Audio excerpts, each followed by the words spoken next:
All right, good evening, everyone.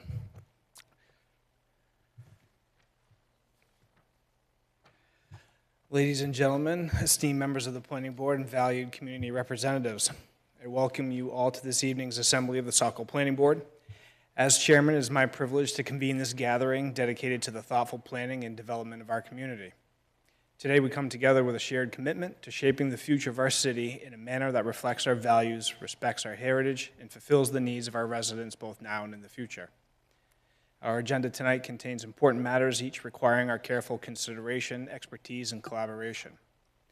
As we engage in our deliberations, let us remember the profound impact these decisions will have on the lives of all, keeping in mind we're residents like you.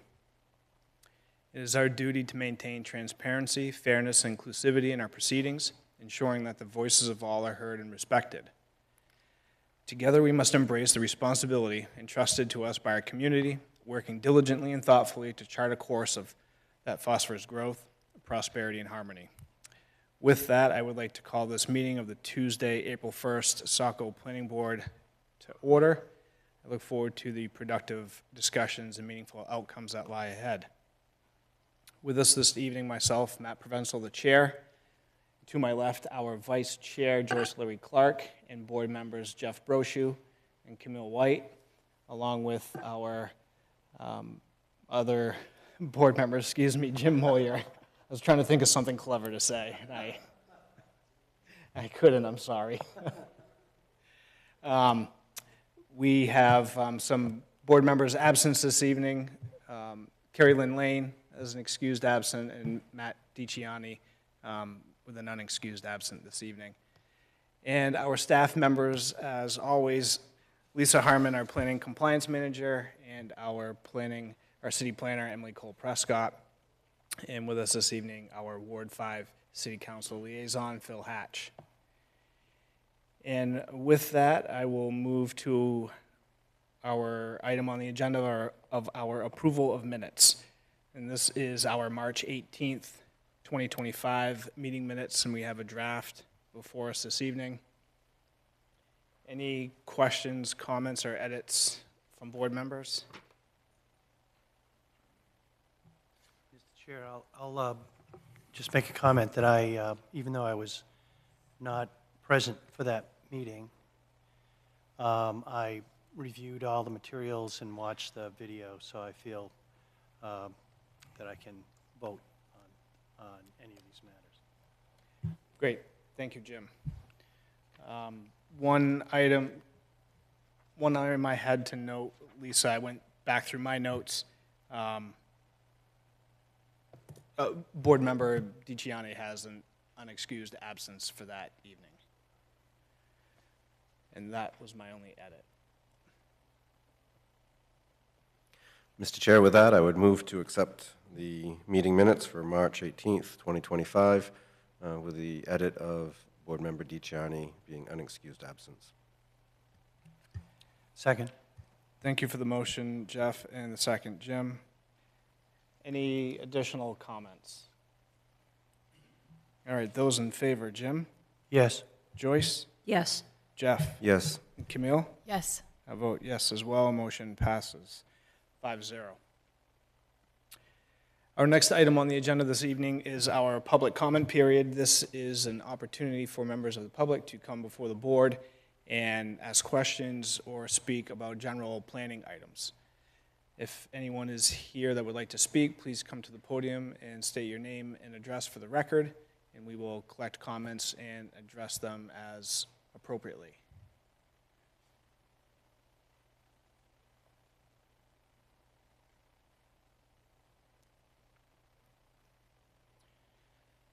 All right, seeing no participation from members of the public, we will continue moving to our Planning Board Public Hearing Guidelines. This is a document that the board has put together. We typically have a print copy as well as digital copies for everyone to view.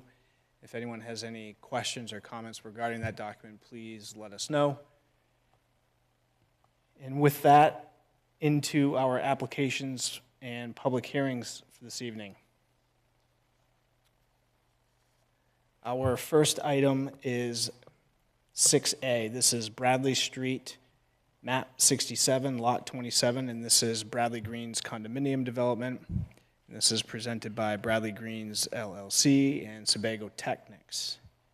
Board members, any disclosures or conflicts on this item? Jeff? Mr. Chair, I'd like to point out that the last time this was before the board was on March 4th, and I was absent, but since then I have watched the meeting videos in its entirety, as well as reading the packet. So if we could just check, make sure the board is okay with me participating tonight, as well as the applicant, I'd appreciate that. Thank you. Great, thank you, Jeff. Board members, any reservations? Yes? Great. And the applicant is with us this evening. Any reservations about planning board member Brochu participating? Fantastic. With that, any additional information to provide, Emily, on this item? Again, this is a continued public hearing and a continued application review.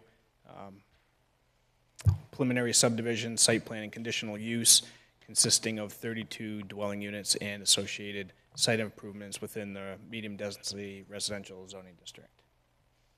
Thank you, Mr. Chair. The only thing to add to the memo here is the applicant did submit landscape response comments, and we have provided them in the after the fact packet this evening. I also provided some correspondence I had with an interested resident about this project as well. Thank you. Great, thank you, Emily. Board members, any questions for Emily at this time? All right, with that, we'll ask the applicant to come on up and give us any updates or provide any additional comments, if you would. Yeah. Hi. Good evening. David Aronstam, 4 Baxter Lane. So I wanted to just give you a brief update of some of the things that we did from the last meeting until this meeting, some of the things that we followed up on. First, we had a meeting with some of the neighbors right behind the property. A couple of the neighbors reached out to me. I say neighbors because they're my neighbors too, and reached out to me and said, could you come over and talk to us about the project, show us the plans. They had some questions about the landscaping. So went over, I printed out some plans, brought them with me, and we sat and talked on a picnic table for, I don't know, hour and a half. And so that was one thing that we did, and talked about the project in general and about our neighborhood. I met with Ryan Summers to talk about the landscaping that we were planning to do, and then also talked with him because somebody had told me meet with Ryan and talk with him because we had some concerns about putting some of the trees and some of the shrubs right over the underground utilities. And I didn't want to put them right over the utilities that were going to be running up on the far side of the subdivision. So my suggestion to Ryan was, instead of putting the trees right over the utilities, why don't we move the trees to the front, and we'll make an even longer sort of entry and buffer into the property. And he said, I think that's great. He kind of looked at what we were planning to do. He said he didn't really have any issues or problems with any of that. So that went well. I know that Chris Taylor met and spoke with the city engineer because we talked at length about some of the questions that the city engineer had and the responses for that. So I know Chris has met and talked with him extensively. We did a tree survey. One of the issues that came up in the landscaping questions was, well, how many trees do you have that are of certain size? So we hired somebody to go out and actually count trees. It sounds kind of silly, but that's what they did. And so they went out and we did a tree survey to really identify where some of the trees are. We did look at the plan to make sure that we've got enough of a buffer, like where the easement is on the right-hand side of the property and in some of the other places as well. So that was done. We did go through, as Chris will tell you, we did go through and look at all the questions that were on the information that came to us from the different departments within the city and feel like we've answered or come up with a reasonable solution or answer to all of those questions. So we spent quite a bit of time going through that between then and now. The last thing that I would say is we would like to figure out, I was actually looking at my calendar, and we've been at this for a long time. And so I'd like to figure out at the end of today, this is the second public hearing, what exactly we need to do to get preliminary approval. If we've got all the questions answered, if everything is sort of up to snuff, what are the steps necessary to get preliminary approval? And then just mostly for my own edification, what do we have to do from that point to get final approval? Just so I kind of know in my head, okay, here's where we are, here are the things that we need to do, here's about how long it's going to take. And I think that's it. Thank you. Great, thank you, sir. Board members, any questions for the applicant this time?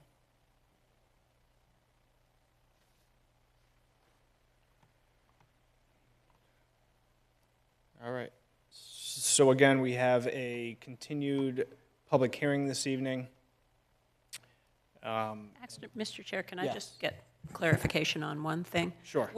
Dave, when you're talking about meeting with the neighbors, are you talking about meeting with the neighbors out back or like the Willows? No, the Association. Fergusons live behind the property, and I think they've got a 5-acre piece behind the property. Sure. And so Linda Ferguson sent me a note, because she had been, early on, she had walked through, after we had the meeting at the Public Works Department, she was there for that, and then I said to her, I go by all the time, and she and I walked and talked about the land. And then, so she sent me a note because she wasn't able to be at the last meeting. And she said, could you come over and just kind of fill me in on what took place, and do you have that landscaping diagram? So I printed out and brought them over to her. Sure, And- I'm just wondering which boundary line these people. No, she's directly behind. Behind. And so her big question was, she wanted to see what we were going to be doing for the buffers and that kind of stuff. Sure, thanks. You're welcome. Thank you, Joyce. Jim? I guess I just have one question, I'm sorry. The city engineer sent us a memo indicating 5 conditions that he thought would be appropriate for any approval. Do you have any concerns with any of those conditions? I'm going to let the engineer talk about the engineering. Hi, Chris Taylor with Sebago Technics. The only, those conditions, the draft recommended conditions that he had put in his memo have been in there for quite a while. The only comment I guess that I have on the conditions is, I think it's comment number 1 or condition number 1 about the phasing of it. The intent is to build the first 3 buildings coming in, and there's kind of a break in the stormwater that first piece of the road where before it splits off and does a loop, that all kind of drains to Bradley Street. And then, so we'd be kind of looking to do that as phase 1, or construction first, not even a formal phase really, and then do the loop portion of the road and get into that stormwater system back there. So that's really the only comment I have, I guess, regarding his conditions of approval. Yeah, I didn't, I mean, I think that makes perfect sense. I'm just looking on his proposed conditions, and I'm not sure I see that one, Chris. I think it's,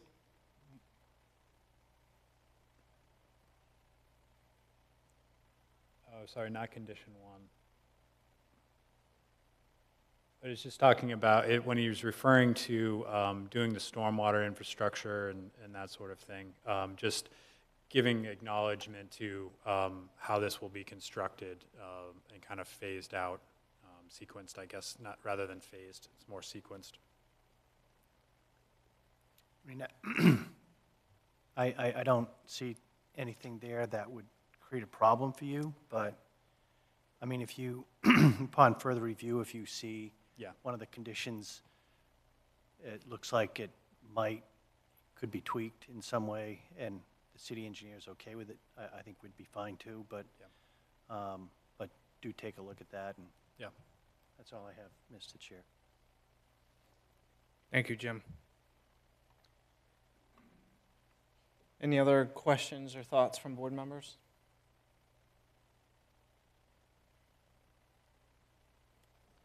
Jeff? If I could, Mr. Chair, thanks.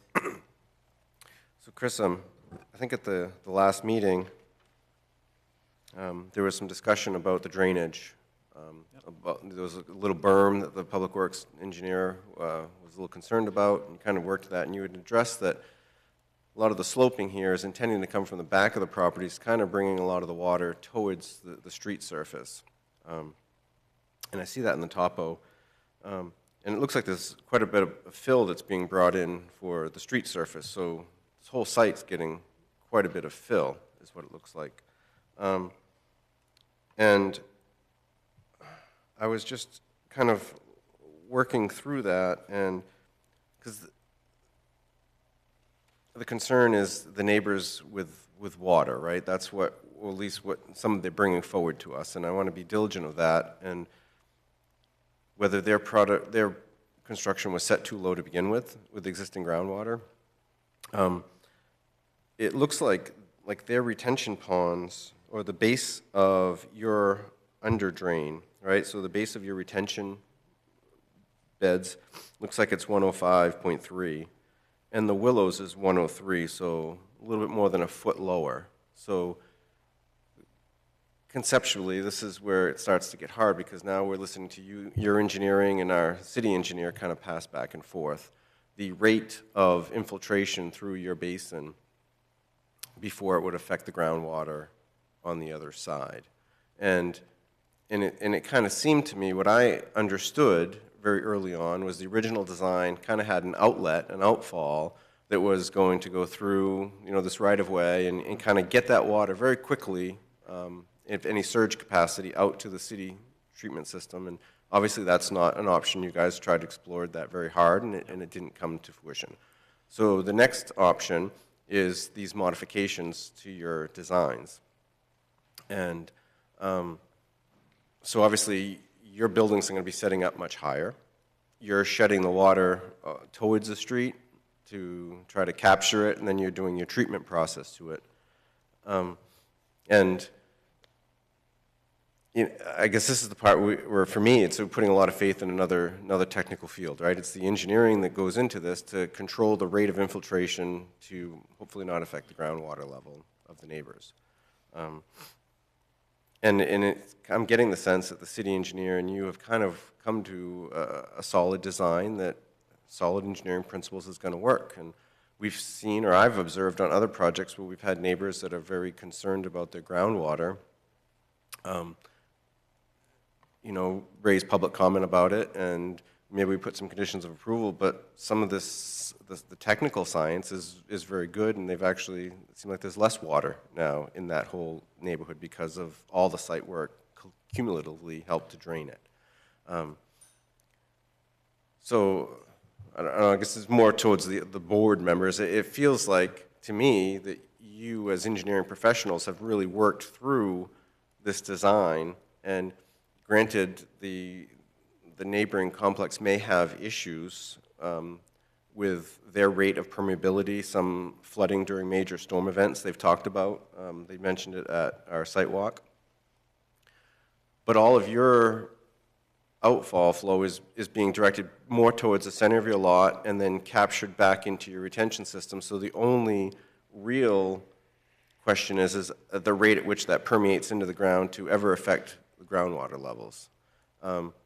And I guess I feel like, in my sense, this has been a very rigorous process. I, too, looked at the calendar. You've been at this for a year, coming before the board. I think that you have worked very diligently with the city engineer, and I'm kind of feeling like you've got the best alternative that you can, that with what cards were available to you, if you will. Maybe it wasn't the first design, but they've come up with something that I don't see it being a direct impact on the other neighbors. They're doing a lot to treat it back.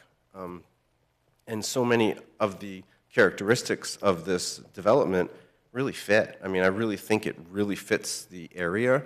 It meets a lot of the goals that we've talked about for density, creating a real neighborhood feel. I think there's a lot of positives here that we really want to focus on when we think about increasing our housing stock in the city. So I guess for me, I'm feeling like, and it's a leap of faith. I'm a technical guy, and I have to put a lot of faith now in these engineers, but they've been at this working back and forth, and I think they have a plan that sounds like it's pretty solid. The comments that have come back from engineering do, at this point, for conditions, seem pretty minor at this point. So I'm feeling like I'm ready for this review to kind of be able to move forward and give them their approval after we continue our public hearing. Hoping maybe the rest of the board feels similarly, or at least we can give the applicant the guidance he's asking for this evening, because they have been at this for a while. The other thing was some of the comments about the buffering. I know I wasn't here for the last meeting. Especially when they start talking between the units, I feel that's a little hard sometimes to do. I have a lot of concern about abutting properties. I think that we've addressed that. I wasn't so driven by the peer review about in between the units, because we're asking you to, or giving you the opportunity to increase density, which moves them together, and having to put too much more vegetation. I think that'll just kind of naturally play out within the development.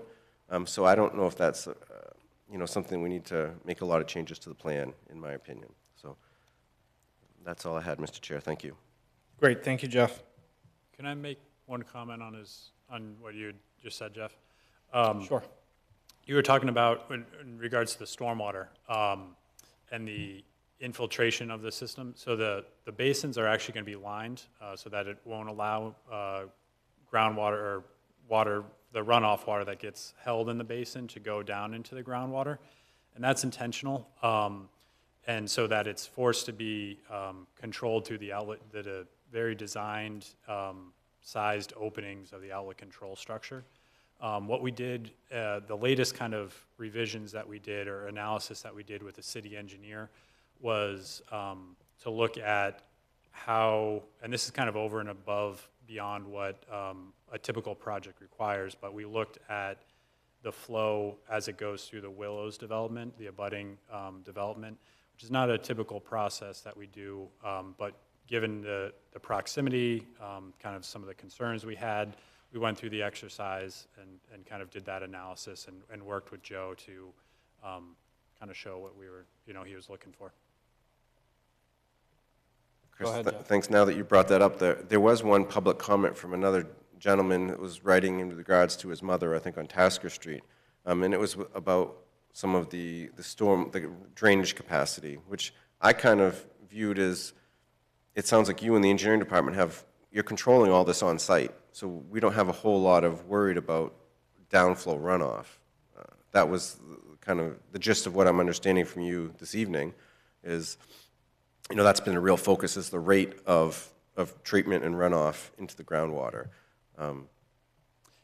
Yeah, and the whole focus of the analysis has been to make sure that, and to kind of show that the peak rates of runoff from the existing site won't increase under the proposed conditions. So and we're chasing that down kind of a little bit further than what is typically required to kind of show that drainage run on as it gets to Tasker Street. Great, thank you. Mr. Chair, I shared all of Jeff's comments. I think what he said was spot on, and I feel the same way about this project. And Mr. Chair, if it's appropriate, I'll move to reopen the public hearing. Thank you for the motion, Jim. I'll second. Second by Joyce, thank you. Any additional discussion regarding the motion to reopen the public hearing? All right, those in favor, Jim? Yes. Joyce? Yes. Jeff? Yes. Camille? Yes. And I will say yes as well. Motion passes 5-0 to reopen the public hearing. If anyone is with us this evening to discuss this item, please come to the board or the podium and say your name and address for the record, and we will collect comments and address them as appropriately.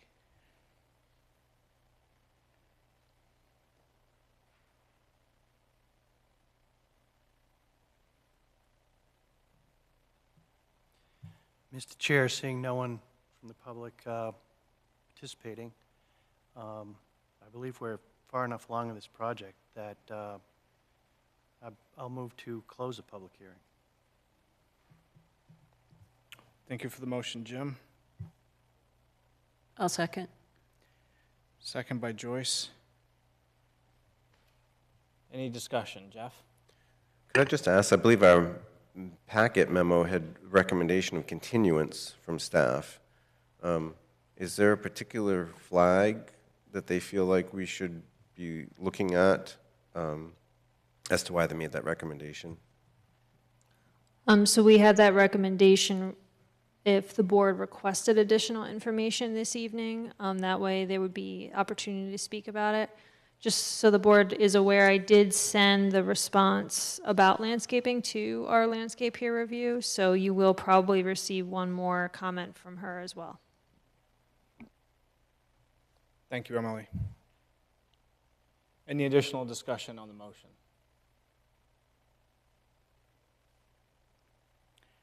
All right, those in favor, Jim? Yes. Joyce? Yes. Jeff? Yes. Camille? Yes. I vote yes as well. Motion passes 5-0 to close a public hearing. All right, back to the board. Any additional discussion, questions, comments?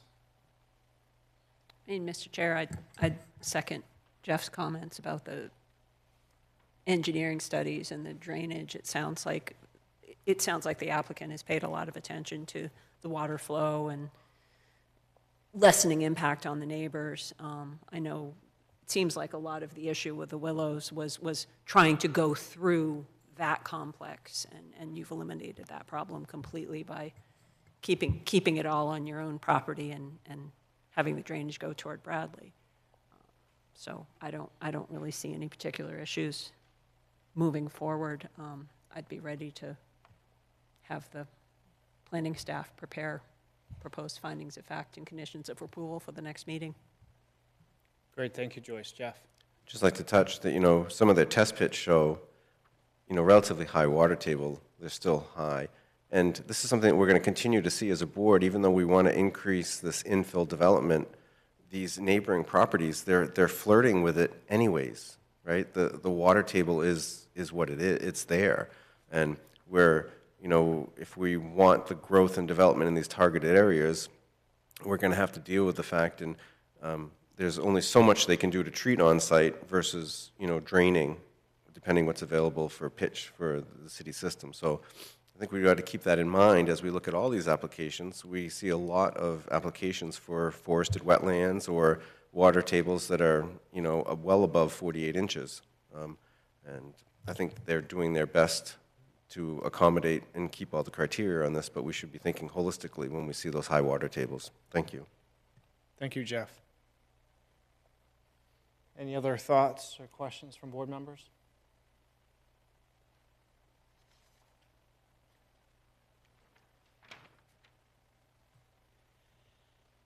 So I agree as well. I don't have any additional comments here.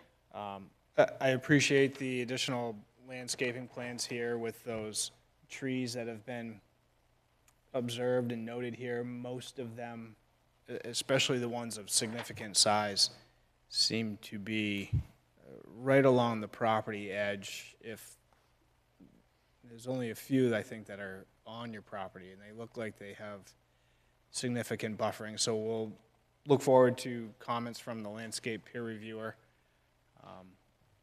But I share Joyce's thoughts as requesting staff to prepare some draft findings of facts and conditions of approval, if the rest of the board agrees. I certainly agree, Mr. Chair, and so I think you may want a motion to continue this to some next available hearing date when the staff thinks they can accomplish those findings of fact and conditions of approval. Yep, we can add it to April 15th. April 15th? So, Mr. Chair, I'll move that we continue review of this matter until April 15th. Thank you for the motion, Jim. I'll second. Second by Joyce, thank you. Any additional discussion? All right, those in favor of continuing to April 15th with receipt of draft conditions of approval and findings of fact. Jim? Yes. Joyce? Yes. Jeff? Yes. Camille? Yes. I vote yes as well. Motion passes 5-0. So with that, Emily, the applicant also was asking for a little bit of information and guidance on a little bit of the process here between preliminary and final. So along with this, we have site plan review, we have conditional use review, and we have preliminary subdivision on the application before us. So once we will continue the review until April 15th, the board will make a finding, and then the next step would be the final subdivision. But that would mean site plan and conditional use that's not necessarily a part of the next step. And maybe if you could, maybe kind of clarify the preliminary and final for the applicant. Yeah, sure. So the final subdivision application, we usually look for the application materials to come back to us in a package for final subdivision review. And then we put that on the planning board's agenda, and we do the two-meeting process, application completeness and public hearings. So, but you're just doing that on final subdivision review relative to the Chapter 188 standards. If the board completes its business on site plan and conditional use, that is on April 15th. And so staff will present draft findings for site plan, conditional use, and preliminary subdivision on April 15th. Our ordinance does have a 6-month time period. I anticipate that you would come in before 6 months, but just be aware there's a 6-month clause between preliminary and final subdivision review unless there's an outstanding state permit that's needed, which is not the case here. I think you have to ask the chair. Oh, thank you. Yes. Thank you. First of all, thank you. So, and really, we're just trying to figure out in terms of planning because we've got other things going on as well. So if things go well and we get preliminary approval on April 15th, then I know it goes open to a public hearing, and then there's more comment, and then the final approval comes some point later. In my head, is it legitimate to think that's maybe like a 6-week, 2-month period? So, yeah, so Emily, the applicant, upon a decision on April 15th, the applicant could provide a application for final subdivision review, and then that would come to the board, and we would have our application completeness, and then we would schedule a date for a public hearing, and. Right. I'm just, and honestly, I'm just trying to plan. Sure. So I'm thinking, okay, so that's like 2 meetings, and then 2 more meetings, so that's like 2 months. Sure. It's usually a 2 to 3 month timeline, but you can start working on the final subdivision application relatively soon. There's no waiting period. Okay. Right, no waiting period. Sorry, my last thought escaped me. Yeah. No, that's very helpful. Thank you. Great, thank you. Thank you. So with that, I believe that concludes everything on this item.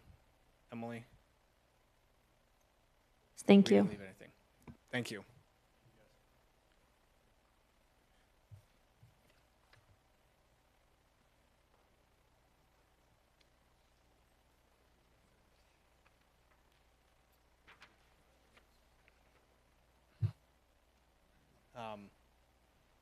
If board members need I know our evening dinner was a few minutes late here, but if board members need a 5-minute recess to grab a bite, yeah, let's take a quick 5-minute recess for board members to grab a bite here.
Continuing along this evening, our next item is 6B. This is 800 Portland Road, map 59, lot 1.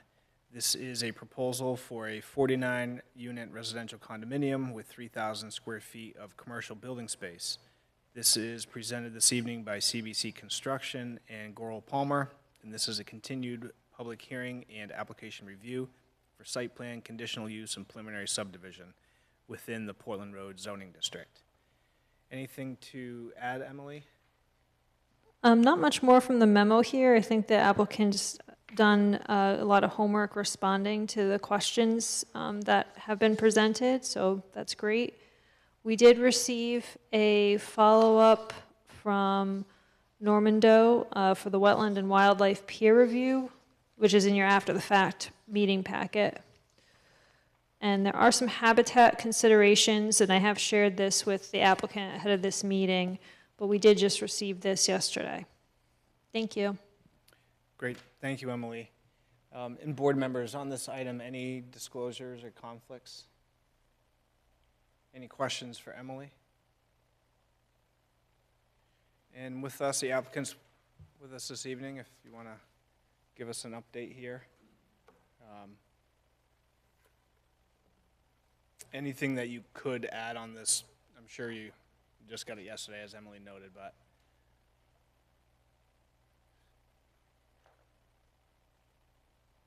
but. Yes. Mr. Chairman, members of the board, for the record, my name is Cale Brassick from Goral Palmer, here on behalf of CBC Construction.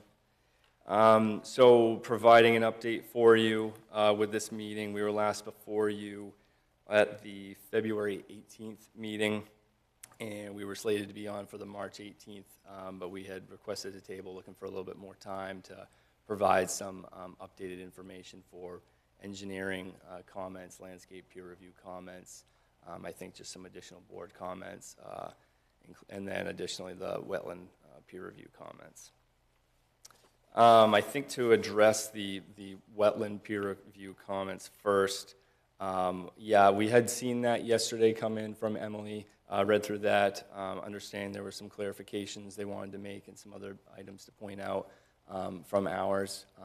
What I did want to point out, though, is we had reached out about the time early March when we had submitted our last comment response package. We have reached out to IF&W, and so we're looking to actually just continue that coordination with them and continue and start to close the loop on those pieces. So I know we have some items to deal with there.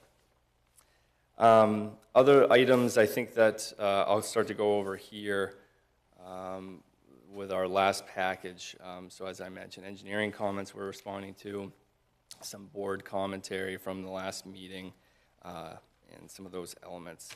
I'll just flip over to the latest plan, a little bit of a color rendering here. So just to go over plan revisions, we had talked at some length about the commercial space along the project frontage on Route 1 here. And so what we had gone and done is gone back to the drawing board a little bit here. What you'll see with this building, the footprint has increased a little bit, but what we've actually done is added a little bit more to the actual architectural, changed the roof to a gable roof system.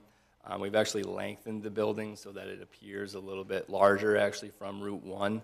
And then later in my presentation, we weren't able to have it done. It took a little bit longer than expected, but we did provide, and we have a rendering for you that you can take a look at here, just later in my slides, and then I can provide that to Emily here after our meeting. So that was one item. We have done a little bit of reworking just with some of the single-family units as well. I think one key item as well was previously, if you can see where my cursor is here around unit number 1 in the top right corner of the development, that front pod, we actually had a space set aside for a mail bank for all of the residents. We've actually added in and created a mail room now in that commercial building on the north side of that building, so it has its own resident entrance that kind of adds into that additional square footage that you now see in that building.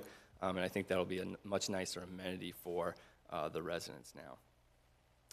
We have shifted some of our guest parking over between units 1 and 2. This was an area where we have a little bit of some grading that drops off to the north of us, so that actually helped us to separate, push the single families over, and kind of pull back in some of our footprint and decrease some of the grading that we had over there.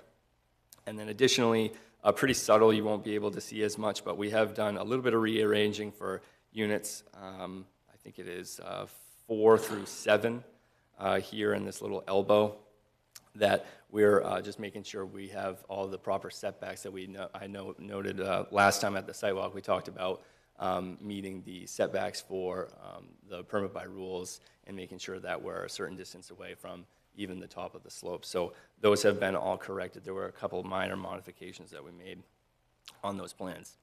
Additionally, with the new package, we did provide a revised stormwater package. So what we've gone to here, we had removed some of the, previously we were proposing some subsurface sand filter BMPs, and now going with a lot of focal point, predominantly all focal point filter BMPs at the curb lines.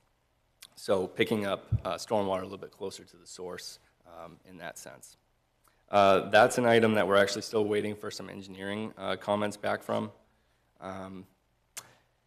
Another item here, we had updated some of the landscaping and buffering, so you'll start to see that actually on this plan as well. The key areas that we really increased some of our buffering to the south here, we had added in some evergreen trees here that should get rather large and wide, and also provide that year-round buffering, which not exactly there now along that southerly property line. Additionally, to the west, as you're looking out towards the industrial park, we did a similar planting schedule with some evergreens and then some other more native shrubs and bushes. And then just throughout the rest of the landscape plan here, we've increased with a lot more native shrubs and bushes, just to increase. That was one of the actual landscape peer review comments. Just amongst that, there were a handful of other kind of minor clarifications and some cleanup items that we had addressed just on the plans, but I wanted to note those key items there. Other items that were within the planner's memo here, if I flip over, that Emily still had. We had provided to you in this last package the high-intensity soil survey that came back, so that's been in for review. We provided some additional updated floor plans with some information, including elevations with, I believe we had provided a bit more information on materials, building siding, and those types of items. We had the additional tree survey completed at the same time as the soil survey, so that has been provided, and that was shown on the existing conditions plan within that plan set. We had provided some updated right title and interest and updated purchase and sale, so that we are still within the limits of that contract there. And then I believe we had touched on, I already kind of hit on the wetland and wildlife review, the buffering, and then distance to resources here. So again, just showing this plan here. What I will do is flip over just to show some of the updated architecturals that we have for you. So here's the rendering, and we'll submit this in so that you actually have some more. I know you're going to just have an initial reaction on it, but we did want to try to provide this for you folks when you had asked for it at the last meeting.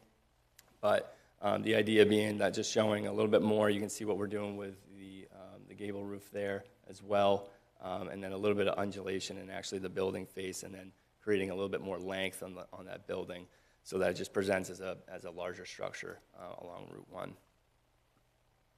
I have some other floor plans and some elevations as well that I can pull up if need be, if there's any other comments. But with that, I think that's the end for my update, so I'll turn it over to the rest of the board here for comments. Thank you.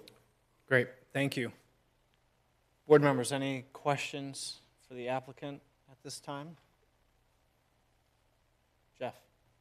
Caleb, you had indicated that the high-intensity survey, soil survey, was done. I know the staff was requesting a level A, and I think it was a level B that you provided. Is that correct? Correct. Okay. And level A is higher than level B? It is higher. I think it was a miscommunication on our part with staff. I think we had discussed just the high-intensity soil survey. What I'll say, and then it's shown again in the soil survey when you go to actually look into it, it really comes down to just how many test pits are taken in a certain acreage. And so what you'll find, though, is between the A or the B, there's actually within all of our development footprint, there's only one soil type that was found. So we're feeling very confident that very consistent soils across our site, and that shouldn't be an issue.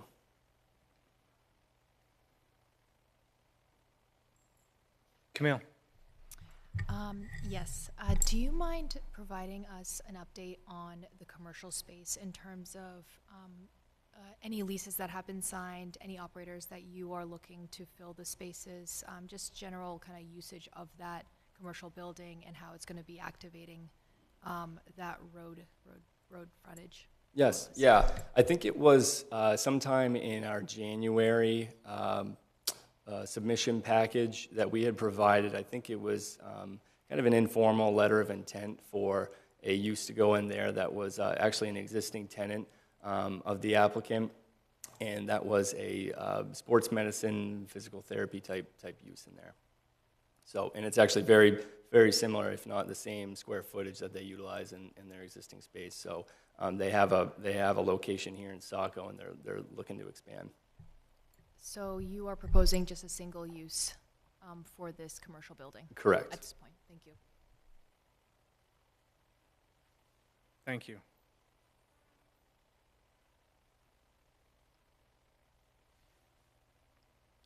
Any other board member thoughts, questions? Jim? So with regard to that high-intensity soil survey, it sounds like you're pretty confident that the high-intensity, I guess, Class B survey should be sufficient for this. Have you had discussions with the city staff about to resolve that? Because at least the information I'm seeing here, it looks as though the city staff and engineer are still focused on that Class A high-intensity soil survey. I mean, do you see that being able to get that resolved with the staff? Sure, yeah, I'm happy to clarify that. Emily, do you have any input there? Yes, Mr. Chair, did you want me to?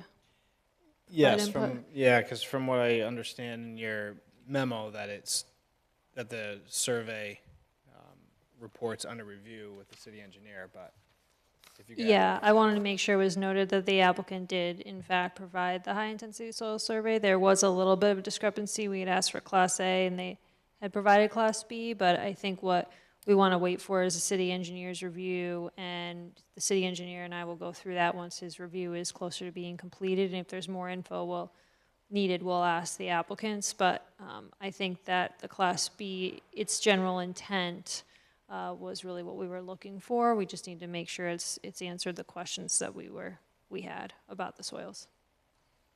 Thank you, Emily. So in our city engineer's report, I guess as long as we can have them address that particular item specifically would be great. Yes, will do. Adam Bliss is reviewing this one, so when we hear back from him, we'll provide that. Great, thank you. Mr. Chair? Yeah, Jim. Just a few more questions. It looked like the Conservation Commission and also our peer reviewers on the wetland delineation and wildlife have suggested that you hire a qualified biologist to go and look at the Blanding's turtle and whatever other species may be there. Have you taken any steps to do that, or do you think that that's unnecessary, or just sort of update us on that? Sure. Yeah, and that kind of goes along with just my earlier comments on the wetland peer review. So we've reviewed as much information as we can available to us, and one of the key things actually being the vernal pool study that we had on site, and it not really coming up with anything for any species. It is a recommendation from IFNW, and so what we're doing right now is we're reaching back out to IFNW so that we can present the information, talk through it with them, because just trying to go out and get the survey would be something that would certainly take some time.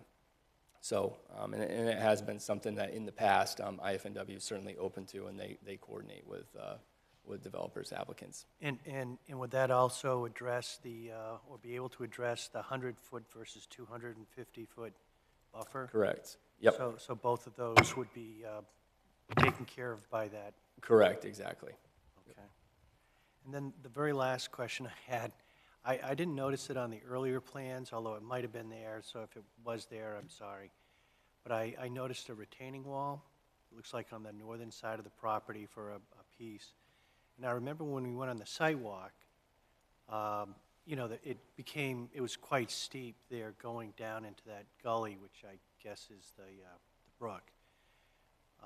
Is the purpose of that retaining wall to just stabilize that slope so that, you know, nothing, the construction or any of the uses and parking cars and so forth, that any of those uses would be affecting that slope?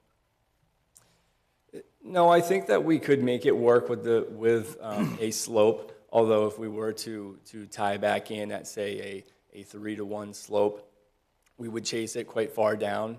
But part of that, too, is also to provide a little bit of a backyard space for those units there. So we've been planning about a 6x8 kind of patio at the back door of each one of those. So providing that and then a little bit of space allows us to kind of grade down a little bit, and then we can provide that wall there. So trying to just limit the extent of it. Yeah, I was looking at the gradations, and it looked like it might go down a foot or two until it hits the retaining wall, and then, of course, the slope is much steeper. Yep. So thank you. That explains it. Thank you, Jim. Any other thoughts or comments from board members? Jeff? Thank you, Mr. Chair. Yes, I have some comments, and it's part of the review process and what we're tasked to evaluate here. And I think that this has a very, has a great design, has great appeal, could work very well with location. And some of the things that I'm kind of struggling with when we talk about peer review and buffering, and yes, they're putting some trees along the southern border and then the industrial park, but here again, we're going to have industrial A1 use and residential adjoining, and I've always felt like that's not an ideal situation.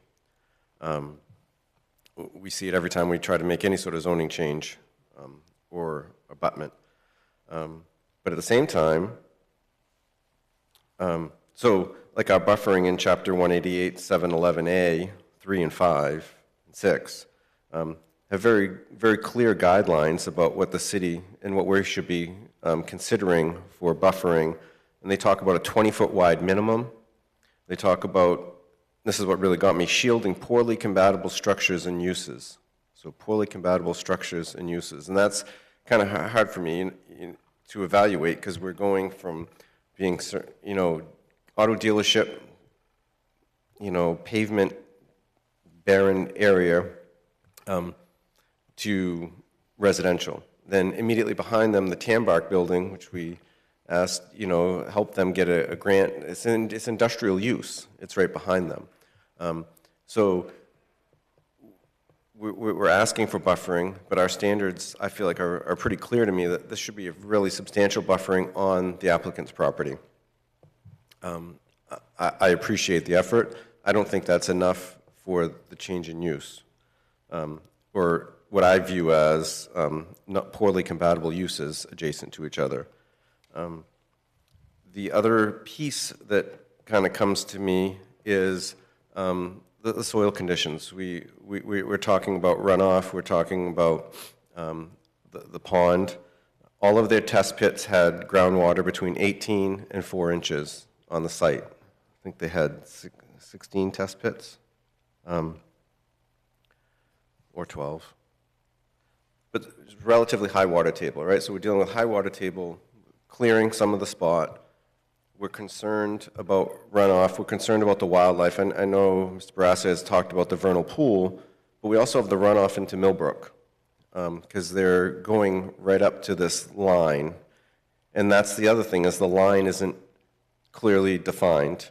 We're hearing 75 feet from the stream. I'm not seeing that on our end, because we're also reviewing this as a SLOTA revision. And when I did a little more research into SLOTA, it's putting all the liability, the decision-making on the town, right? It's us. We have to do this to protect that. And Millbrook has been called out as one of the areas that we should be preserving. So I was kind of looking at the Portland Road District, right? Because, you know, geez, we have this great design. It's going to meet a lot of goals. It could, you know, have some great housing unit impacts. Is this the best location for it? We know that we're having heavy residential growth on the Scarborough end, the north end, but being surrounded kind of on an island with residential uses is the best use. And in our comprehensive plan, the Portland Road, this corridor is identified as a potential rapid transit corridor in the regional long-range transit plan. So rapid transit, I'm thinking higher volume, right? How do we incorporate a walkable community in that higher volume model? They talk about the Eastern Trail already existing, which provides amenities to build around another alternative transportation route. And then it has the redevelopment of existing sites should be prioritized over greenfield development. Well, this is, in my mind, greenfield development, right? It's pretty much a single-family home with very large acreage there now. And then we talk about the future planning should allow densities which support transit use and consider a network of secondary streets that will be needed to provide walkability block structure off of Portland Road. This doesn't really give the block structure. Obviously, they have some geographic issues because of the brook. And we've talked about this for a long time with the Route 1 corridor, right, the Hamburger Alley. We want to have that walkability and access off of Main Street. I don't see this developing that. But it also kind of, it ends, the last statement in the Portland Road District says, large blocks of undeveloped natural habitat and sensitive areas like Goose Fair Brook, Cascade Brook, and Millbrook should be preserved as neighborhood amenities. And how much are we preserving if we're building up to the buffer? And I'm kind of the interpretation, and I think Jim, you pointed out, that the Blanding turtles was noted as a possible habitat from Maine inland fisheries. And if we're doing a SLOTA review, unless they have a biologist come up to us, I feel like that's automatically default. We need the 250-foot buffer. And it sounds like the peer review that I read briefly from Normando today is saying the same thing. They're having some real conversations about this buffer and being greater than what the applicant's designing to. So while I appreciate the design, and I think there's a lot of elements here that just aren't fitting, and we need to kind of really get through that. And it's not always about getting as many units on the parcel as possible. We have to be preserving these natural critical areas, and it's been called out both in SLOTA and in our comprehensive plan. So that's where I'm kind of struggling. I think we really need to come up with a real good definition of where the city's comfortable, where these setbacks are going to be from this wetland, and if the Blanding turtles are even possibly here for habitat.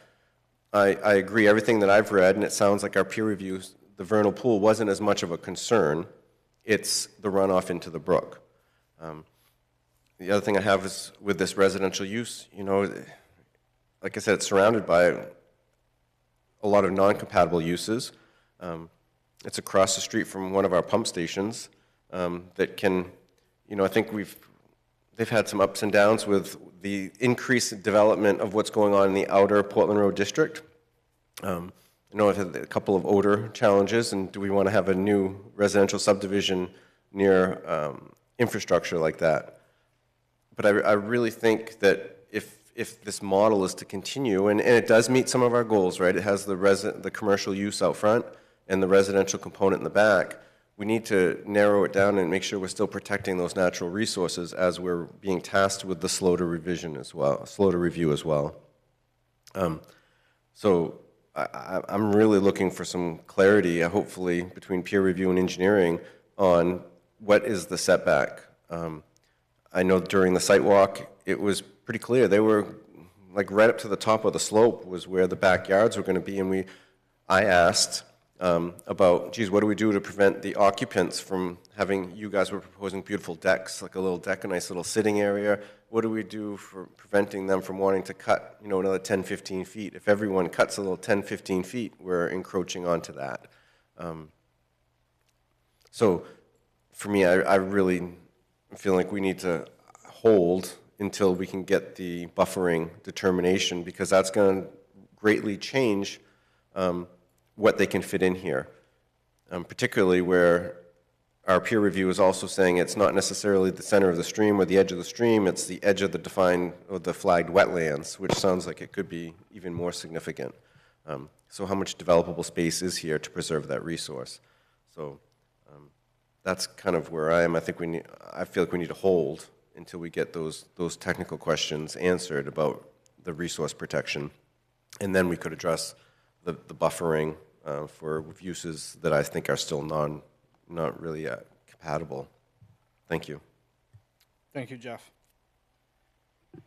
Any other, Jim? What, just to, I think Jeff makes some good points, and I mean, this buffering is going to be critical to determine for all sorts of reasons. I think we need to be careful, though, about using the comprehensive plan too much. I mean, when we had our meeting in with the city attorney, going through, how to deal with these applications, he was suggesting that we not pay as close attention to the comprehensive plan, because the people who should pay attention to that is the city council when they're drafting the zoning ordinances and the regulations by which we review applications. So, I'm not sure that the comprehensive plan would be much help to us here. And I also think back to something Camille said, one of our first meetings, actually, when this proposal first came up, and that while this may appear to be today to be an aberration in that zone, in the future it really may not. I mean, we don't know how Portland Road is going to transform, and so I think this residential use, I think this type of proposal looks less boxy and high-rise city-like compared to some of the housing proposals north of this on Route 1. So I think this proposal has a lot of very positive qualities that we should appreciate. And but saying that, I'm not in any way discounting what Jeff said about the buffering, and I get that, and clearly the applicants worked pretty hard here to improve the buffering, and perhaps it can be improved further. So those are just my comments. Great, thank you, Jim. Jeff? Thank you, Mr. Chair. I just want to say I agree with you, because I had hesitation about going to the comprehensive plan, because Mr. Saucer was pretty clear we shouldn't be using that. And I was using that just in regard that our community has identified the sensitive areas. Not so much the mission of what we're doing, but our sensitive areas of our runoffs and our brooks, because when you use the main DEP site about our critically impaired streams and stuff, Millbrook doesn't show up, right? But it's the city has decided that, hey, we want to be preserving that area, and then we're doing a SLOTA review. So that was kind of my mission, and I agree we shouldn't, touch base so much with the design principles of this site from the comprehensive plan, but we need to be aware of what the town has already marked as being sensitive, and we need to be trying to preserve. Thank you. Great, thank you, Jim. Jeff? Joyce? Yeah, and I mean, I share some of these concerns, and I agree. If the city has marked Millbrook as a stream to be preserved, we need to pay attention to that. I look forward to hearing the results of the conversation with IFW, because it sounds like we need some clarification about this. Is it 250 feet? Is it 100 feet? Where do these boundaries start? Because that may end up changing our whole plan. mean, generally overall, I think this is a good plan for this area. I mean, I assume down the road, we're going to see more and more mixed-use developments on Portland Road. I think this just happens to be early. And I can't help but assume that down the road, there are going to be more and more residential developments going in off Route 1 in behind the commercial uses that we see and will continue to see. There's a lot of undeveloped land there, and there's a great need for housing. So I would look forward to hearing what the results of that review are with IF&W. I think we're a little up in the air right now until we have that information. And yeah, the question of buffering, I don't have a problem with the buffering out back as far as the industrial park. It looks like we've got plenty of space here, and we've got the row of evergreens. The southerly border, assuming those evergreens grow in and fill out, maybe they're okay. It's still not a terribly robust buffer in my eyes, considering the fact that we're trying to get at least 20 feet of buffer. But I think that's something that can be worked on. Great, thank you, Joyce. Any other thoughts from board members? Yeah, I agree with a lot that's been said here. I think the overall project, the big picture here, I think works. I appreciate the revisions to that front commercial building. That's much better. I think it creates a lot more opportunity for what can happen in there. Mailboxes in there, I think that's fine as well. I appreciate some of the revisions to the landscaping. I do agree with Joyce and Jeff, I think as well, the buffering along that southerly line, that's the bigger concern for me. We've talked about the buffering, clarity there for sure.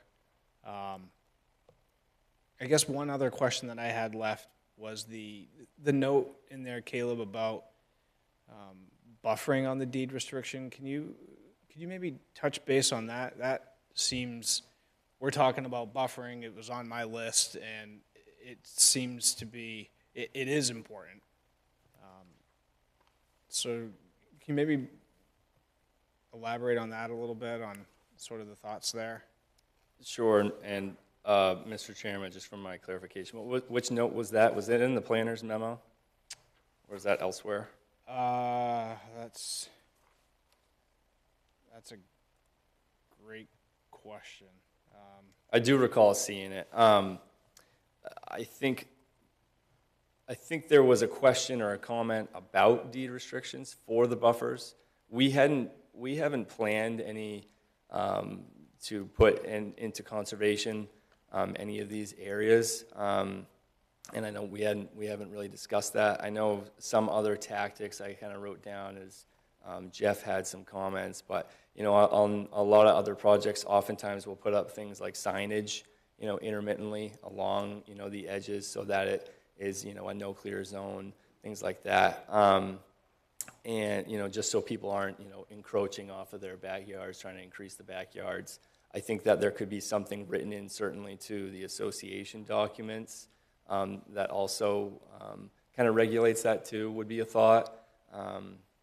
I don't know that we had anything in there previously in the draft documents we had sent in, but that was the idea for the time being. Okay, all right, those tools, that sounds pretty good, because they're not individual lots, so we don't want to, in your note there, I found it as some of your notes there, but these aren't individual lots where we have individual property owners for all these different parcels of land. So you're correct on your note that it would require additional permitting, but I think, like you mentioned, I think those are some good tools, some signage, notes within the condominium declarations, that helps as well. So I guess that's the overall big picture. Any other thoughts or questions from board members? So, a little bit of clarity, you mentioned the continued conversation with IF&W. Learning more about that would be good. Input from the city engineer on the high-intensity soil mapping. Taking a look at buffering along that westerly portion. There's quite a bit, and Jeff mentioned that 20-foot minimum. Southerly edge is just light, that's all. So other than that, just going through my notes. Groundwater, I think your design talks about that, but once we have more discussion, I think, and input from the city engineer on the soils, I think that maybe some more notes in there or discussion topics. Sure. I think that covers my notes, I think. Any other thoughts from board members? Jeff? Mr. Chair, it is advertised as a continuing of the public hearing, so I would move to reopen the public hearing for 800 Portland Road. Second. Thank you for the motion, Jeff, and the second, Jim. Any additional discussion on the motion to open the public hearing? All right, those in favor, Jim? Yes. Joyce? Yes. Jeff? Yes. Camille? Yes. I vote yes as well. Motion passes 5-0 to open the public hearing. If anyone is with us this evening, please come to the podium to ask any questions or address any items on this agenda. Topic 800 Portland Road, and we will collect those comments and address them at the conclusion.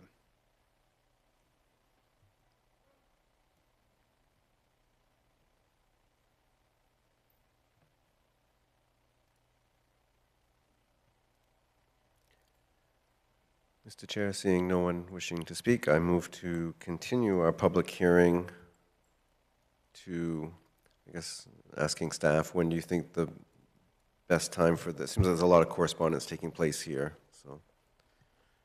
I believe that would probably be the first meeting in May based on how full the agenda is for April 15th. So, Mr. Chair, I move to continue the public hearing and review for 800 Portland Road until May 6th, May but 6th. since it is getting pushed out, would you like staff to provide draft findings is the next question. I think that would be a good opportunity to address that. Once we'll have input from the city engineer, we'll have additional information. So I think that would be good to be able to discuss those at our meeting. Okay.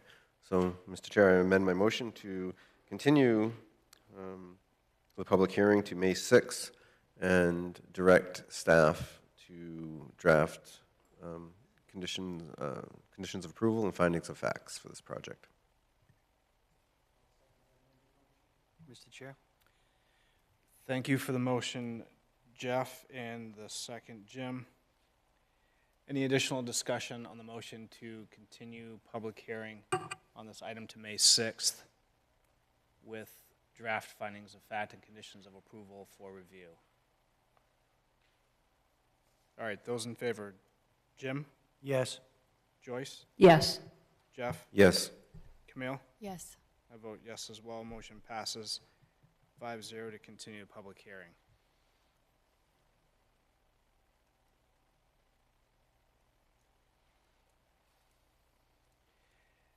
Any other items, questions, directions for the applicant on this one?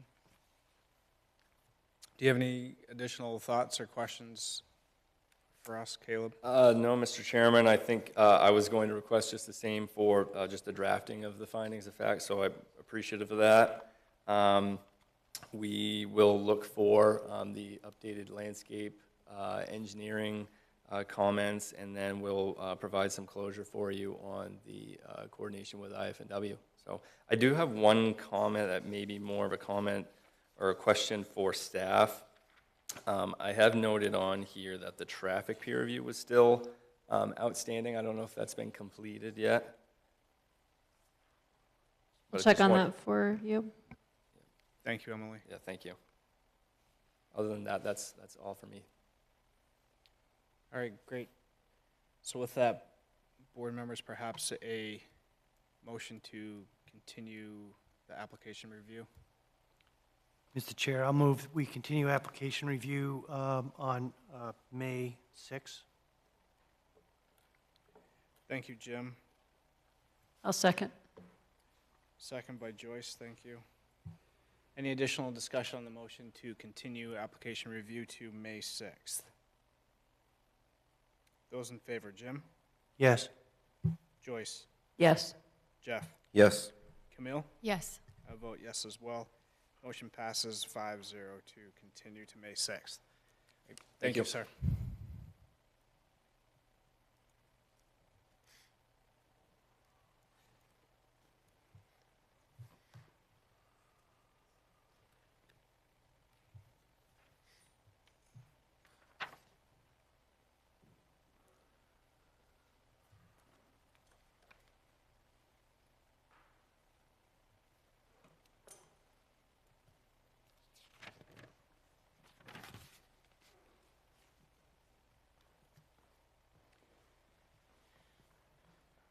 All right, continuing along here, our next item, number 6C, this is 9 Lund Road. This is map 69, lot 9.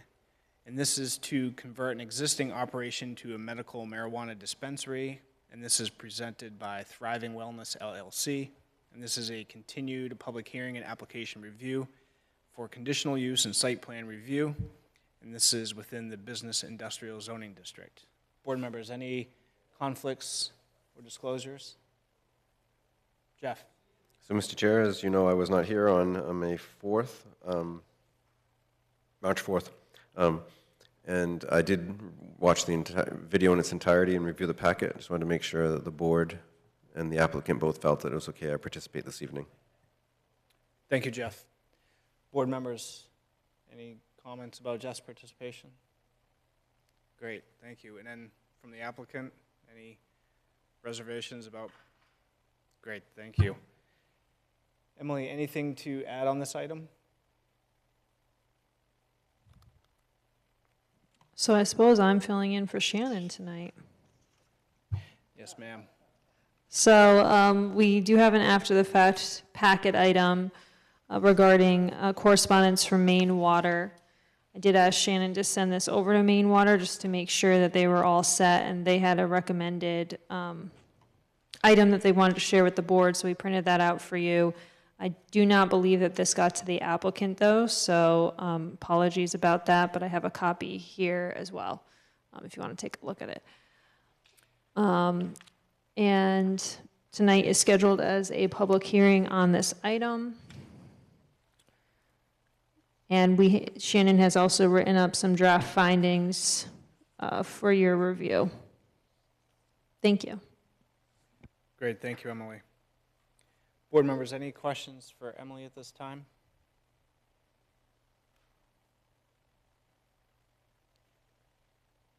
All right, great. And with us this evening, we have the applicant.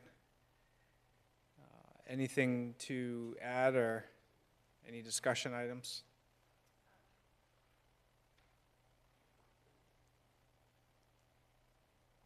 I'm just receiving this, so Sure, yeah, you can, I apologize. of course, take a,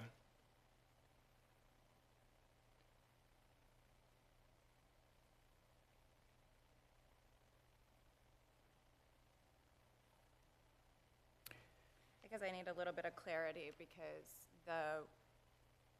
in August, I met with the water district. And as far as I knew, they were okay and didn't have any reservations, so I'm not quite sure with this new email from Monday. this looks like it is from Monday, yes. Emily, do you have any, can you maybe touch upon that for a moment? So it looks like Maine Water is looking for a new line or a portion of line along with a backflow device. And is that if one doesn't exist, or is this a line and an upgrade for that line no matter what, or? So we can get some more clarity from Maine Water. We can work with the applicant directly to get more details on that. We try to avoid surprises in the meeting room, but also became clear to me this hadn't been to Maine Water from our side yet, so that's why we forwarded it along, wanted to make sure we got some correspondence from them. Certainly, we can set up a meeting between the applicant and Maine Water to get more details on what Maine Water is specifying. And Okay. they are aware that it's an existing Yep. cultivation. Yeah, and usually a lot of this would happen on business licensing anyway, but we would just want to make sure we got info out to all the reviewers. Thank you, Emily. So with that, for a moment, any questions, board members? Either on this specific item, Jeff, go ahead. Yes, thank you, Mr. Chair. Yeah, I didn't have a question. I mean, it sounds like it's just the backflow preventer. They're not asking for a service upgrade, so it's really relatively simple installation, typically. My only question, like I said, I read everything. There's no outside changes. There's no changes to the inside. You're basically changing classification from a caregiver to a registered dispensary, correct? So, but I kind of felt like I got the impression that there was no traffic or volume change. Are you saying that you're not anticipating any change in sales or people coming to your establishment? I mean, by becoming a dispensary, it opens the number of people that you can actually provide to, as long as they have the medical card. Is that correct? That is correct. Currently, we are a pickup location. Pull the mic a little. I'm sorry. Currently, we are a pickup location. So our current client base is who we are serving. But this would allow the opportunity to serve more clients that have a medical card, correct? I can currently service people that have medical cards, even with my caregiver license. Okay, so basically your volume, this is now more just 100% a formality, a title change? Correct. Depending on the municipality, municipalities really control what a caregiver can do or is allowed to do in that municipality. The city of Saco requires for what I'm seeking approval for a dispensary, that I would need city approval to be able to do that, to go on to the next step to apply at the state level for a dispensary license, to change my license from a caregiver to a dispensary. Some municipalities go ahead and allow caregivers to do exactly what I'm seeking to do without the dispensary. So without all the needs for classification between the city and the state, the volume of business that you're doing now is probably determined by your crop size, and you anticipate that being the same? Based on my inventory, right? Yes. Yes. Just really concerned about, the traffic. There's a traffic component with what's taking place on Lund Road and all the upgrades and the numbers that have been in the queue. And that was kind of my primary focus. So if it's based on your availability to produce inventory and you don't foresee that changing, then I don't have any particular issue. So, thank you. Thank you, Jeff. Any other questions from board members?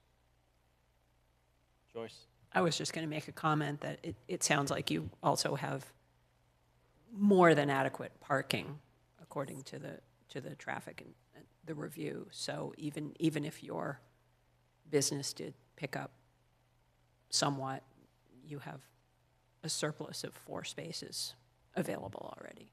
Correct. Thank you, Joyce. Any other thoughts from board members?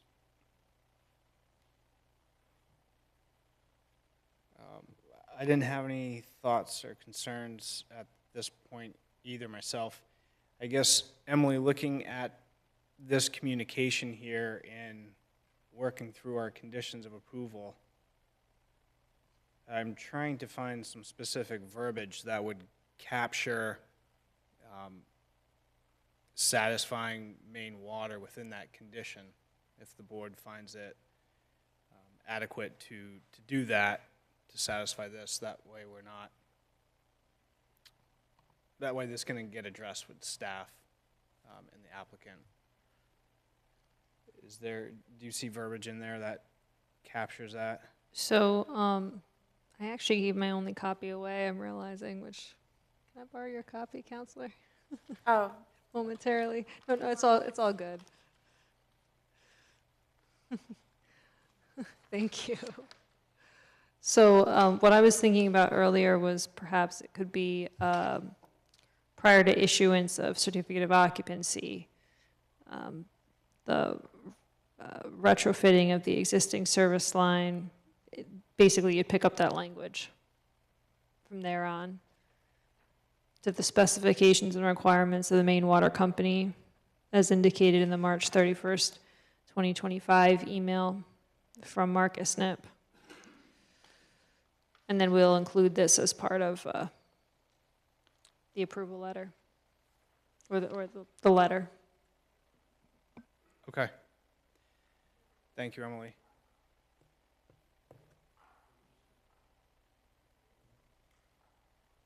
And I guess it sounds like it's possible. I mean, Maine Water even is saying this needs to be retrofitted if there isn't already a backflow device. So it sounds like you might have a backflow device already. It sounds like you need to find Which out what's there.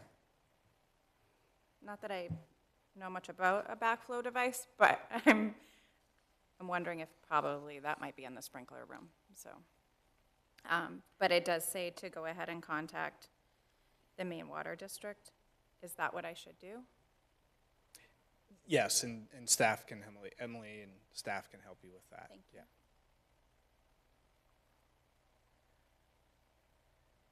All right, with that, we have this item as a public hearing this evening as well. So, Mr. Chair, I move to open the public hearing for 9 Len Road. Thank you, Jeff. Second. Second by Jim, thank you. Any additional discussion on the motion to open the public hearing? Those in favor? Jim? Yes. Joyce? Yes. Jeff? Yes. Camille? Yes. I vote yes as well. Motion passes 5-0 to open the public hearing. If anyone is with us this evening to speak on this item, please come to the podium and state your name and address for the record, and we will address any questions or comments at the conclusion.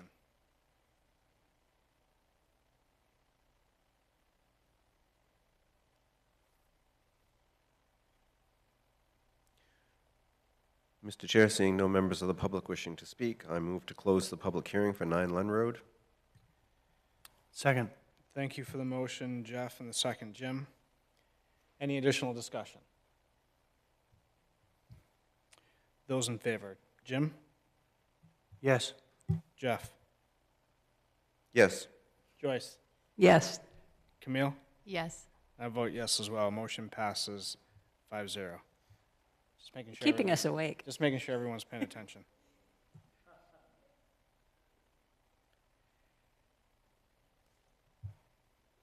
All right, back to the board. Any final thoughts, questions, concerns? I think Jeff? if we could, if maybe Joyce is very eloquently make that amendment to the conditions of approval, we could probably close this out tonight. Mr. Chair, I move to add an additional condition of approval, number 11, that prior to the issuance of a certificate of occupancy, the specifications of the Maine Water Company as provided in their March 31st email must be met. I will second.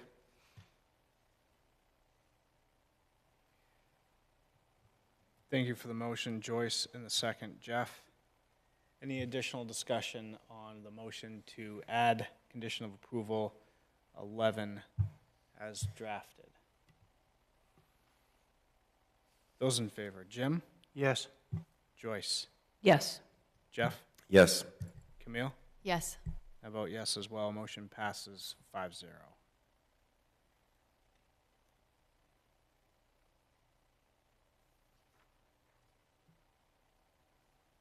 Mr. Chair, with regard to findings of fact, by my count, there are 5 findings of fact that we need to deal with regarding site plan approval, and 1 having to do with the conditional, I think it's conditional use approval.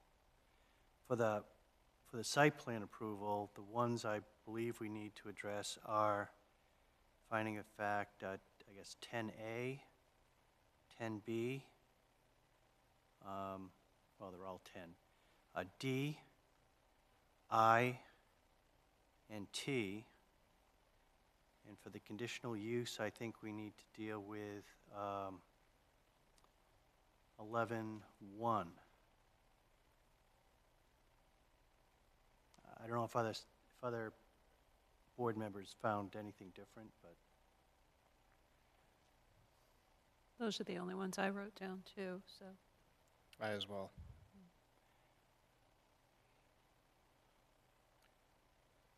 regarding, I don't know how you'd like to deal with these, Mr. Chair. Do you want to go do one at a time, or, Sure, that seems to work pretty well. all right? Regarding 10A, which is compliance with all applicable standards, says the proposed development shall comply with all good neighborhood standards, performance standards, zoning ordinance, and if applicable, standards of natural resource districts. I believe we could simply say that based upon the application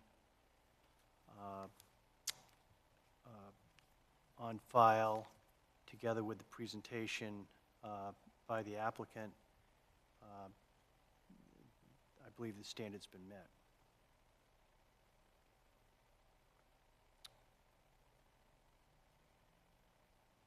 Thinking, Jim.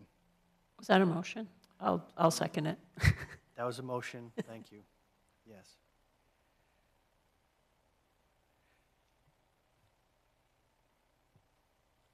So motion made by Jim and seconded by Joyce to amend the draft finding of fact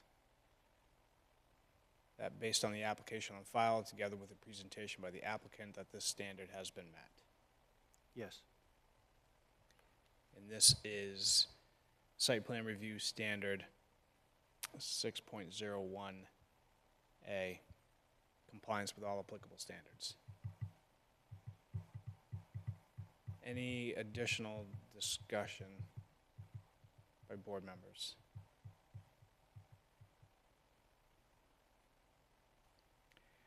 All right, those in favor, Jim? Yes. Joyce? Yes. Jeff? Yes. Camille? Yes. I vote yes as well. Motion passes 5-0.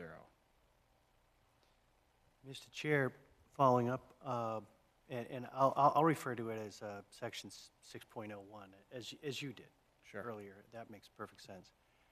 So 6.01B, other laws, I propose we use the exact same language we did for A, that the application on file together with the presentation of the applicant demonstrates this standard is met. And I'll make that a motion. I'll second. Thank you for the motion, Jim, and the second by Joyce. I like that word, demonstrates. That was good.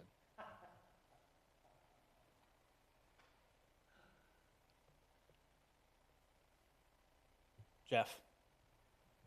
I mean, I think it's appropriate that he made that motion. I just have a hard time digesting the fact when it has federal laws, because this doesn't really fall in that category. It's always a bit confusing to me. So I may be voting in the negative, but it's only because I feel like it's a federal technicality. Thank you. Thank you, Jeff. Any additional discussion on the motion? Those in favor, Jim? Yes. Joyce? Yes. Jeff? No. Camille? No.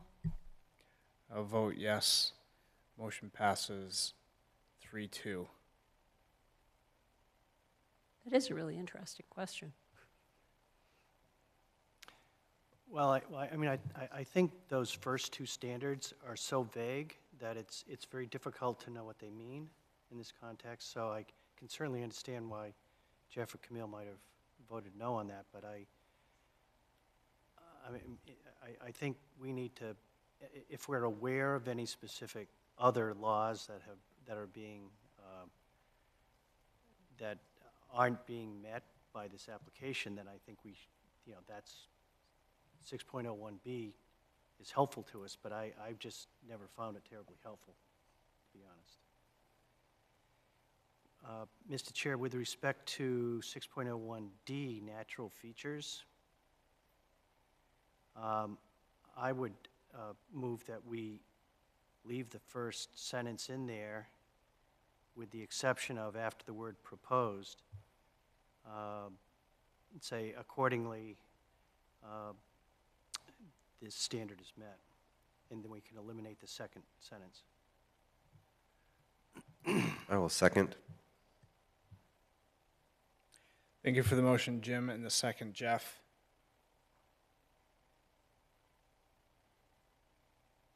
Any additional discussion on the motion to revise item D as drafted?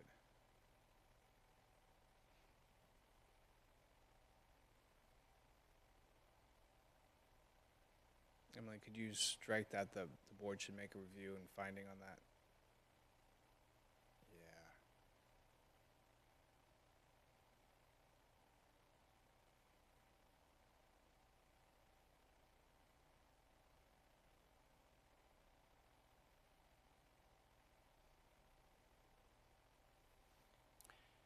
Any additional discussion? Those in favor, Jim? Yes. Joyce? Yes. Jeff? Yes. Camille? Yes. I vote yes as well. Motion passes 5-0. Mr. Chair, with regard to 6.01I, vehicle circulation and pedestrian access, I'm not, and perhaps the city planner could help us. It looks like the access drive is wider than it's supposed to be, but it's but it's been there, and it's with the existing use. So unless there's some reason for us to require that to be narrowed, I think we could leave it as is. So I would suggest that, or I'll move that we simply strike the last sentence on I, because I think the rest of the paragraph describes that the site meets our requirements for vehicle circulation and pedestrian access.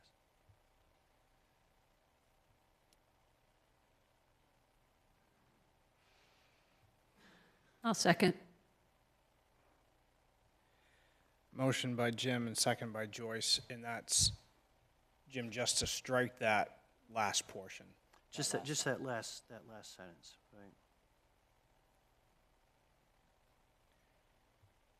Any additional discussion?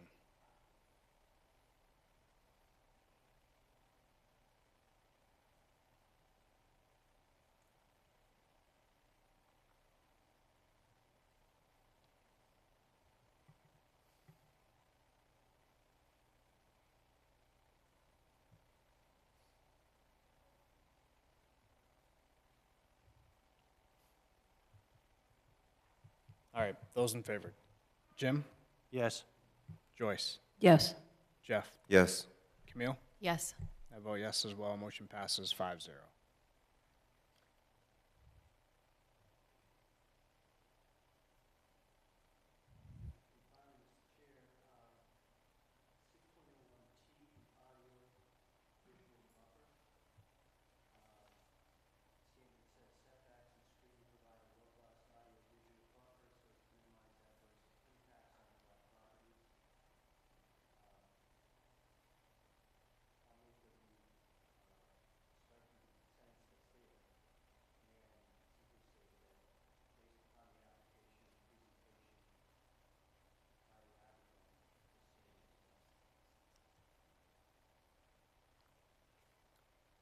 Thank you for the motion, Jim.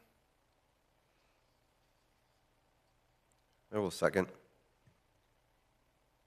Second by Jeff. Any additional discussion on the motion? Those in favor, Jim? Yes. Joyce? Yes. Jeff? Yes. Camille? Yes. I vote yes as well. Motion passes 5-0. And finally, Mr. Chair, under the section 230-1406, the draft finding number 1, that the proposed use will meet the definition and specific requirements set forth in this chapter and comply with applicable state or federal laws. I suggest we eliminate I move that we eliminate the sentence that follows that standard and state that the submission by the applicant and presentation by the applicant demonstrate this standard is met. Thank you for the motion, Jim. I'll second. Second by Joyce. Thank you. Any additional discussion on the motion? Those in favor, Jim? Yes. Joyce? Yes. Jeff? No. Camille? Yes. I vote yes as well. Motion passes 4-1. Mr. Chair, I'll move that we adopt the amended draft, amended findings of fact regarding site plan and conditional use for 9 Lund Road. Thank you for the motion, Jim. Second. Second by Joyce. Thank you. Any additional discussion? Those in favor, Jim? Yes. Joyce? Yes. Jeff? Yes. Camille? Yes. I vote yes as well. Motion passes 5-0. Mr. Chair, I'll move that we adopt the conditions of approval 1 through 11. Thank you for the motion, Jim. Second. Second by Joyce. Thank you.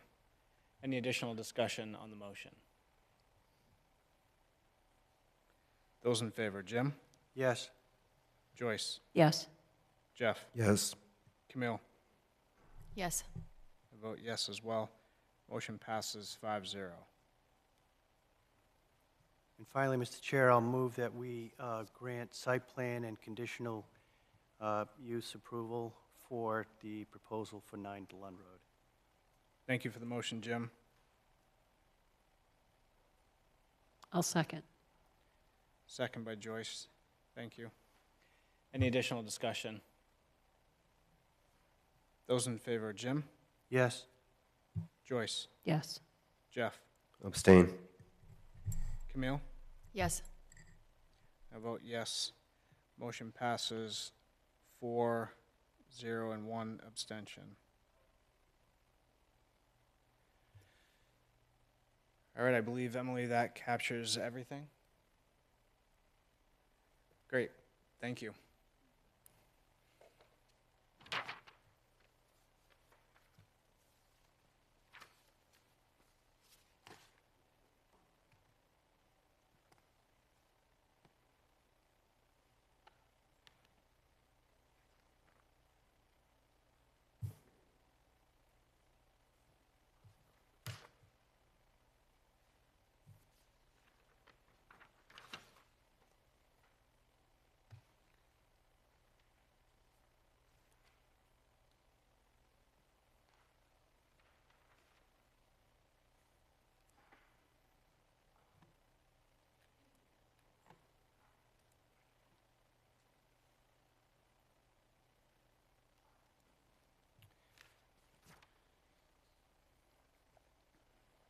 All right, our next item this evening is item 6D.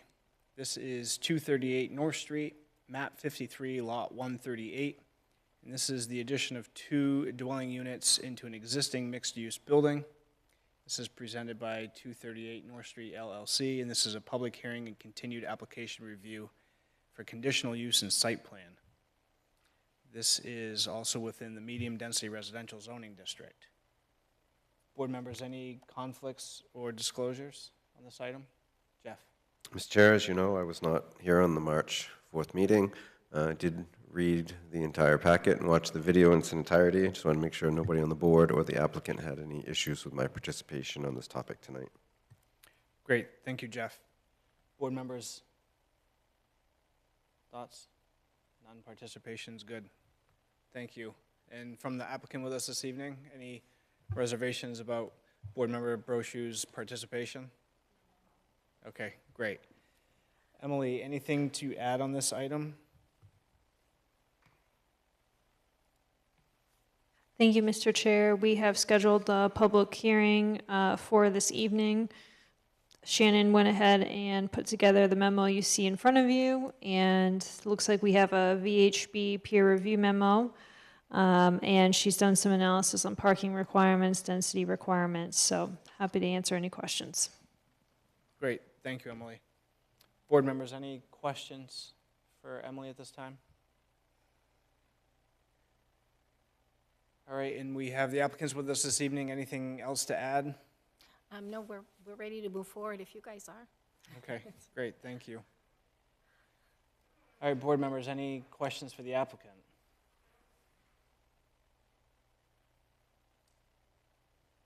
Jim? Jeff?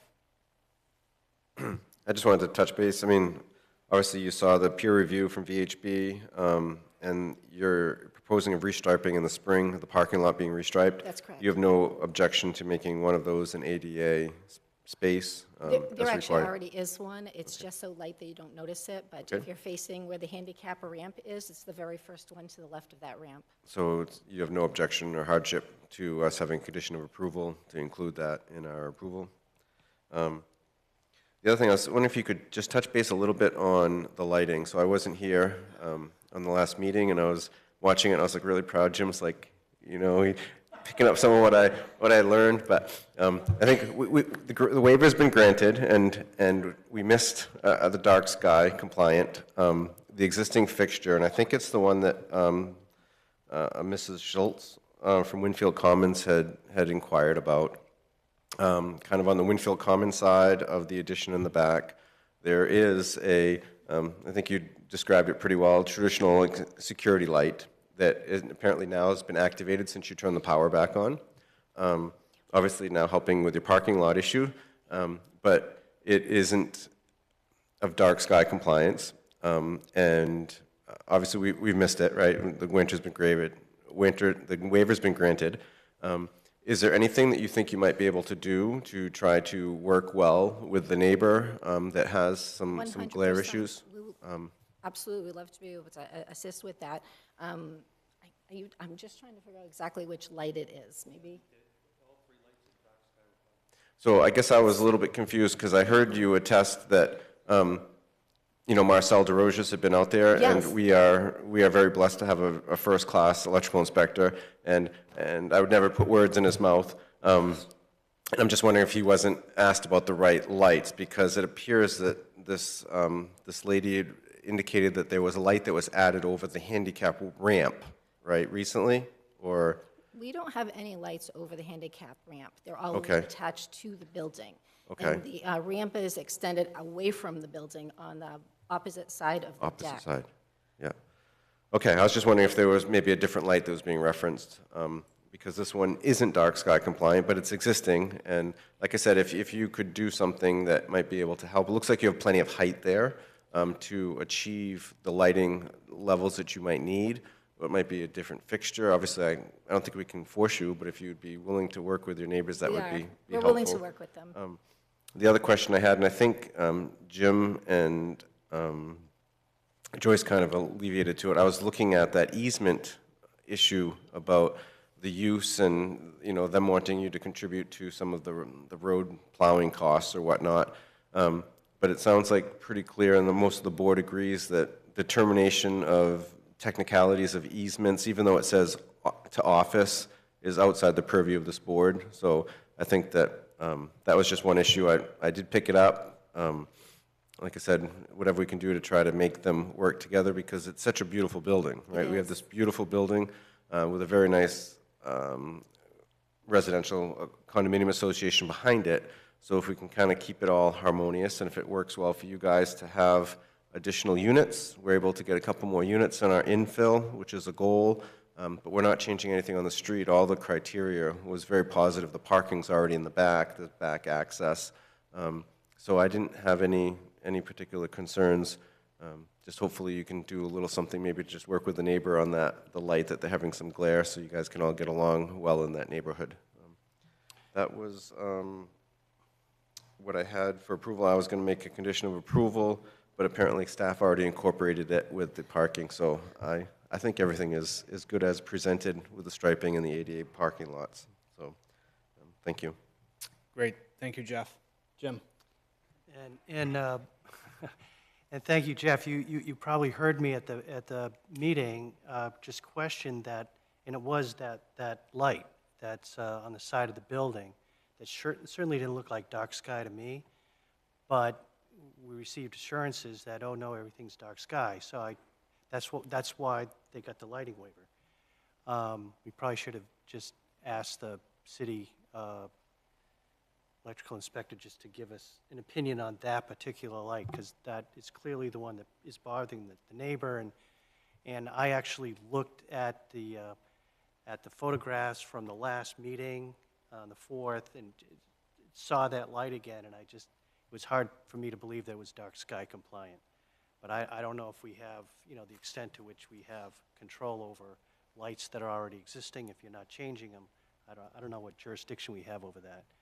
But I certainly appreciate your willingness to work with the neighbor to go and alter the light to make it less obtrusive and glaring on their property. That's all I had, Mr. Chair. Thank you, Jim. Any other thoughts from board members? Now it's on my list here, the lighting, and when we get there, our findings of facts, I have some thoughts as well on how we can address that, because for the same reason, the photos, they didn't look dark sky, and we had the conversation, and the electrical inspector was out there very recently. So, yeah, I'm on the same page as you as well.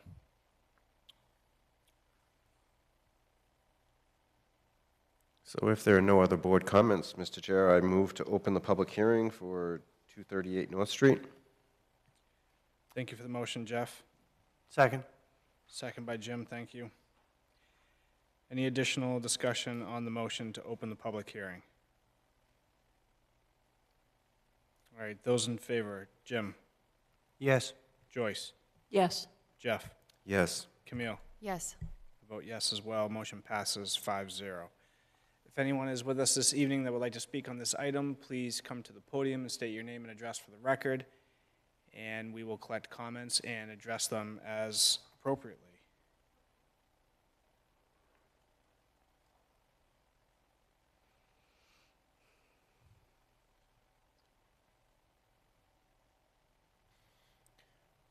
Mr. Chair, seeing no members of the public choosing to speak on this topic, I move to close the public hearing. Second. Thank you for the motion, Jeff, and the second, Jim. Any additional discussion on the motion? Those in favor, Jim, Yes. Joyce, Yes. Jeff, Yes. Camille. Yes. I vote yes.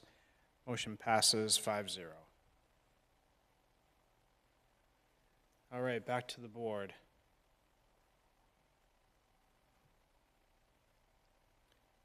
Looks like there's a few items here in our findings of fact to address.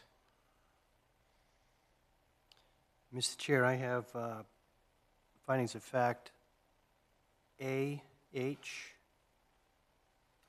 I think it's Q, and T for site plan, and for conditional use, I think it's 11.4.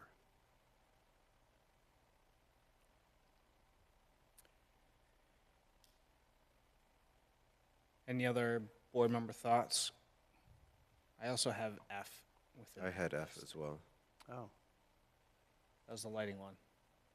aha. Ah, of course.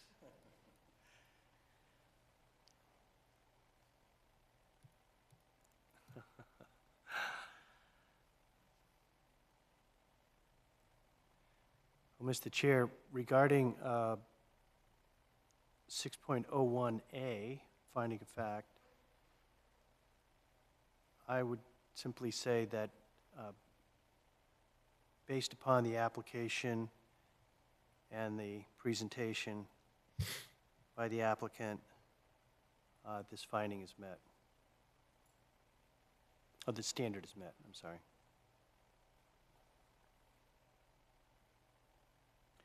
Thank you for the motion, Jim. I'll second. Second by Joyce, thank you. Any additional discussion on the motion to amend finding of fact item 601A? All right, those in favor, Jim, Yes. Joyce, Yes. Jeff, Yes.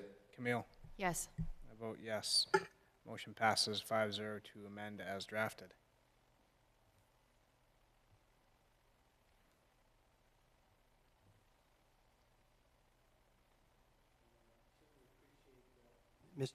Hearing other board members with their thoughts on 601.f. F. Any thoughts from board members on that item?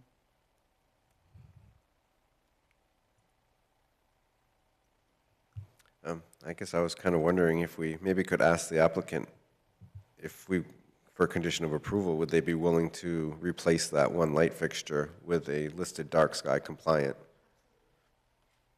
Okay, so I'm okay with that, and then we'll capture a condition of approval to replace that rear light. Thank you.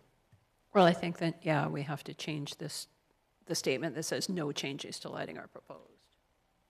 Sure, so perhaps based on the application materials and applicant testimony, the board finds that the standard has been met. And then within there, along with a condition that non-dark sky compliant fixtures are replaced with dark sky compliant fixtures. Does that capture it? Jeff's not sold. Well, I think we've kind of identified that there is an existing one particular fixture that is non-dark sky compliant, and the applicant has testimony that she will replace it with a dark sky compliant. So we've identified that the existing lighting, there is one that causes glare. The applicant has agreed to replace it, and we'll put a condition of approval. And I think that would tie it up. So we could delete the no changes to lighting are proposed, and the board should make a finding on the statement.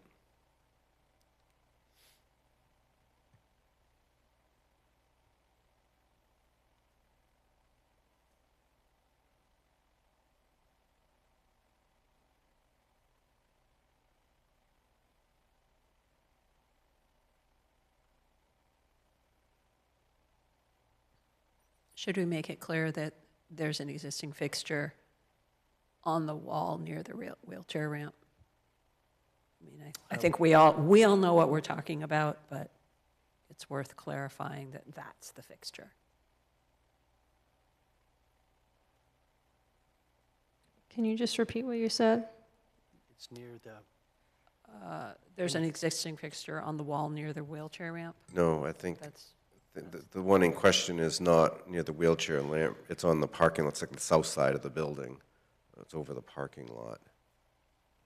There's a memo that says that there was one, a neighbor thought that the one at the wheelchair ramp had been added. They're saying that there's not one there. I'm just thinking if we clarified which light fixture it is, you might be able to identify it better than There's us. 3 lights on the building. They're all dark sky compliant. All 3 of them are. There's one on the right side of the building. When we first bought the building, it wasn't. And when we turned the lights on, we realized it was broken, so we replaced it with a dark sky compliant light, almost exactly like the two that are on the other side of the buildings. So all three of them are dark sky compliant. So are you saying the ones that we see in the photograph in the packet? Which photograph? I'll see if, I don't know if Emily can pull it up, but in your packet. Marcel's been out twice, and he gave us the thumbs up.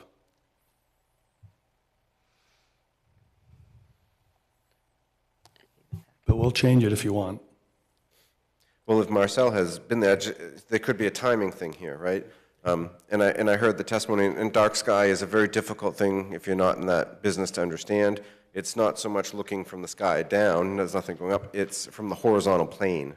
And so anything that has any sort of a drop globe or a lens won't meet the dark sky compliant standard because you can see glare from it. And the one that was there is very clearly a lensed fixture, like an old security light style fixture with a dropped prismatic lens. Do we have a picture? Excuse me, Mr. Chair, is there a page number? Yeah, I think I have to go back to the fourth. Yeah, we'd have to go back to the previous. Yeah, I have the fourth up. I just don't know what page it is in the fourth. Oh, I'm sorry, I don't have that document open.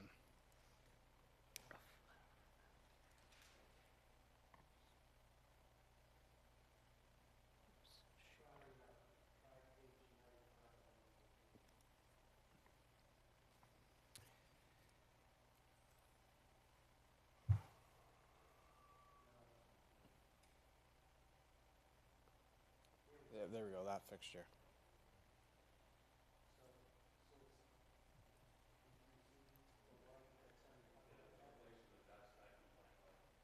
Almost exactly like the ones that were on the building. That one was broken, it didn't work. So that was when we first got the building. So that's, This picture's old then. That's when we first got the building right. That was back in probably around December. So, Mr. Chair, may I offer a suggestion? Yeah, I was just gonna go back to that condition. That's sort of, yes, go ahead. We would be happy to go out and walk the site and then report back to the planning board regarding that.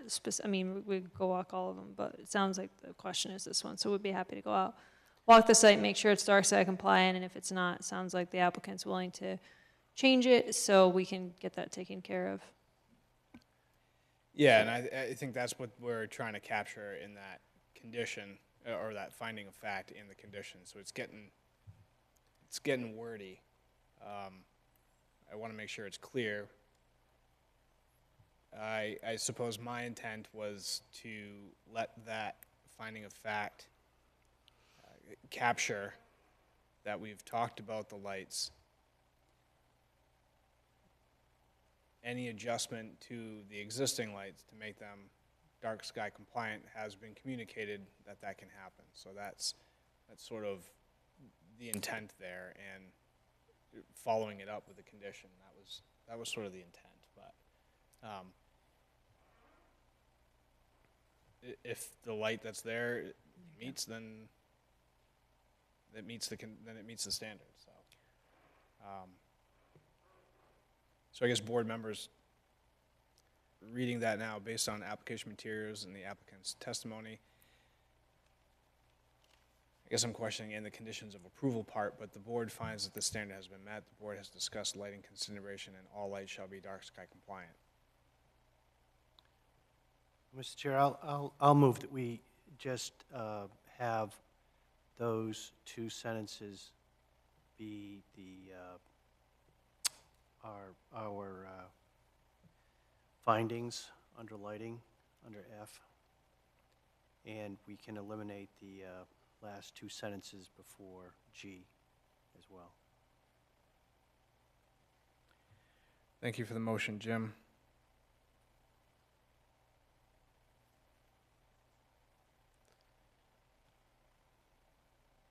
I'll second. Is Second by Joyce.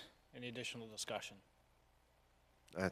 Chair, I think this is perfect. I mean, they're agreeing. It sounds like it's already there. We'll have captured it, and we can close it all out. I think it's pretty straightforward, so perfect. Thank you. Thank you. Sounds like the problem is old pictures. Any additional discussion? All right, those in favor, Jim? Yes. Joyce? Yes. Jeff? Yes. Camille? Yes. I vote yes.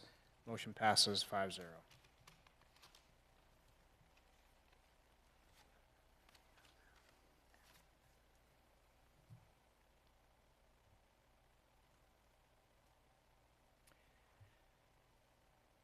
Item H, offsite impacts.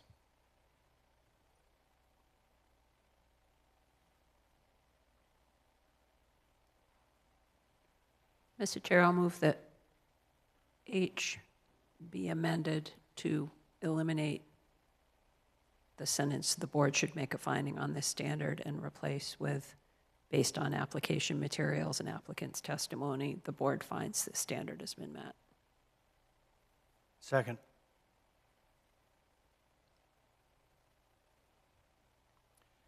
Thank you for the motion, Joyce, and the second, Jim. Any additional discussion?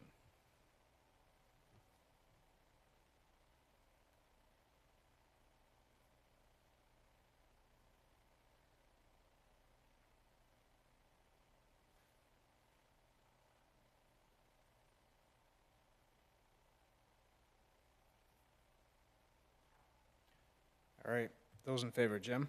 Yes. Joyce? Yes. Jeff? Yes. Camille? Yes.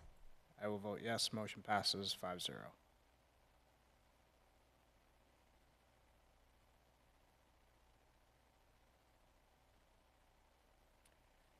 Item Q, traffic. Mr. Chair, I'll move that we eliminate the first sentence under Q and insert instead, based upon the application and the testimony from the applicant, we find the standards been met. Thank you for the motion, Jim. Second. Second by Joyce. Thank you. Discussion, Jeff. Just wondering, would you guys be comfortable, I think, if we added in that our peer review was in support, that it met our standards? I think that really helps to solidify when we have a peer review like that that was very solid on all aspects of So to say, Parking. based on the materials from the applicant and the peer review? from VHB, yes. I'll amend Not my, my motion, I guess. I'll amend my motion for that. I'll amend my second. Great, thank you. Any additional discussion on the amended motion?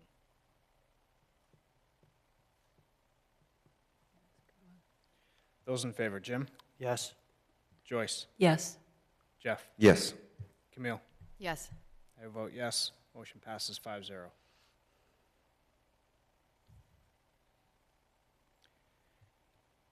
Item T, audio-visual buffer.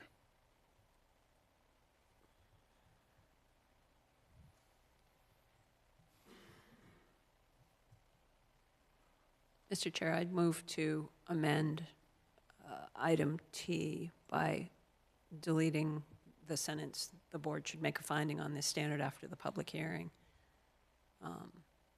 and add a sentence indicating that based on the application materials and testimony by the applicant, including the fact that no exterior changes are being made to the property, the board finds that this standard has been met. Thank you for the motion, Joyce.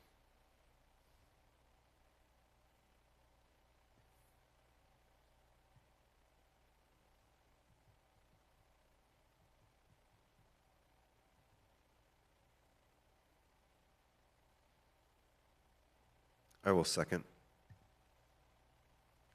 Second by Jeff, thank you. Any additional discussion? Those in favor, Jim? Yes. Joyce? Yes. Jeff? Yes. Camille? Yes. I will vote yes. Motion passes 5-0.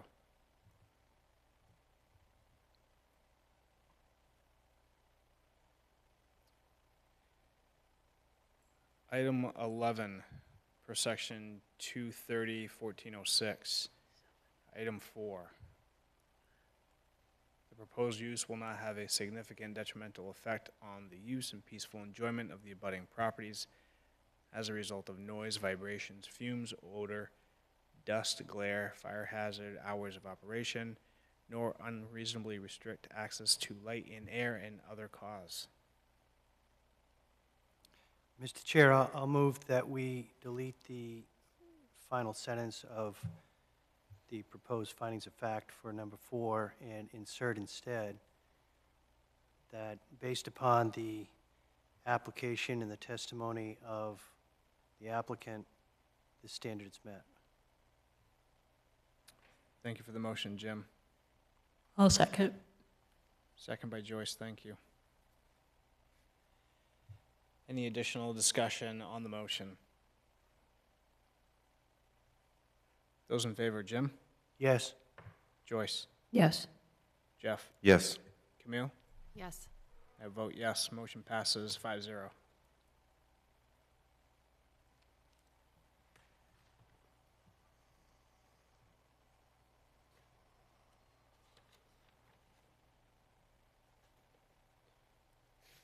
Mr. Chair, given the, I guess there'll be a quick visit by the city staff just to confirm this, but would it make sense to have a 12th condition of approval that indicate that all exterior lighting for this proposal shall be dark sky compliant? If so, I'll move.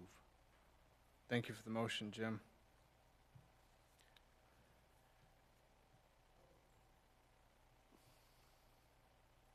I'll second. Thank you for the second, Joyce. Any additional discussion?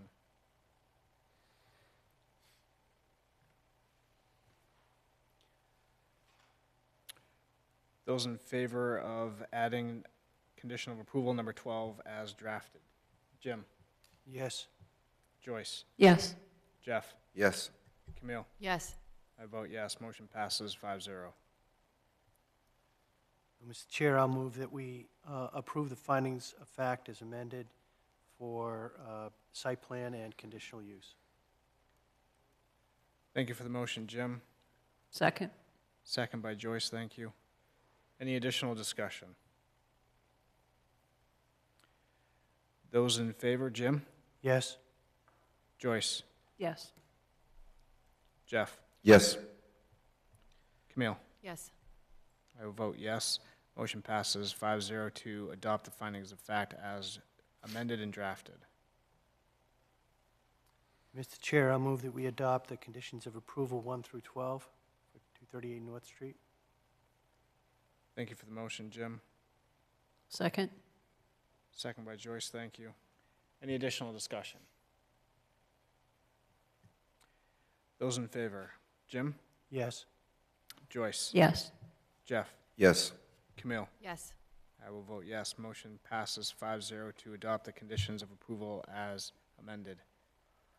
Mr. Chair, I'll move that we grant site plan and conditional use approval for the proposal at 238 North Main Street. Second. Thank you for the motion, Jim, and the second, Jeff. Any additional discussion? Those in favor, Jim? Yes. Joyce? Yes. Jeff? Yes. Camille? Yes. I will vote yes. Motion passes 5-0. Great, thank you.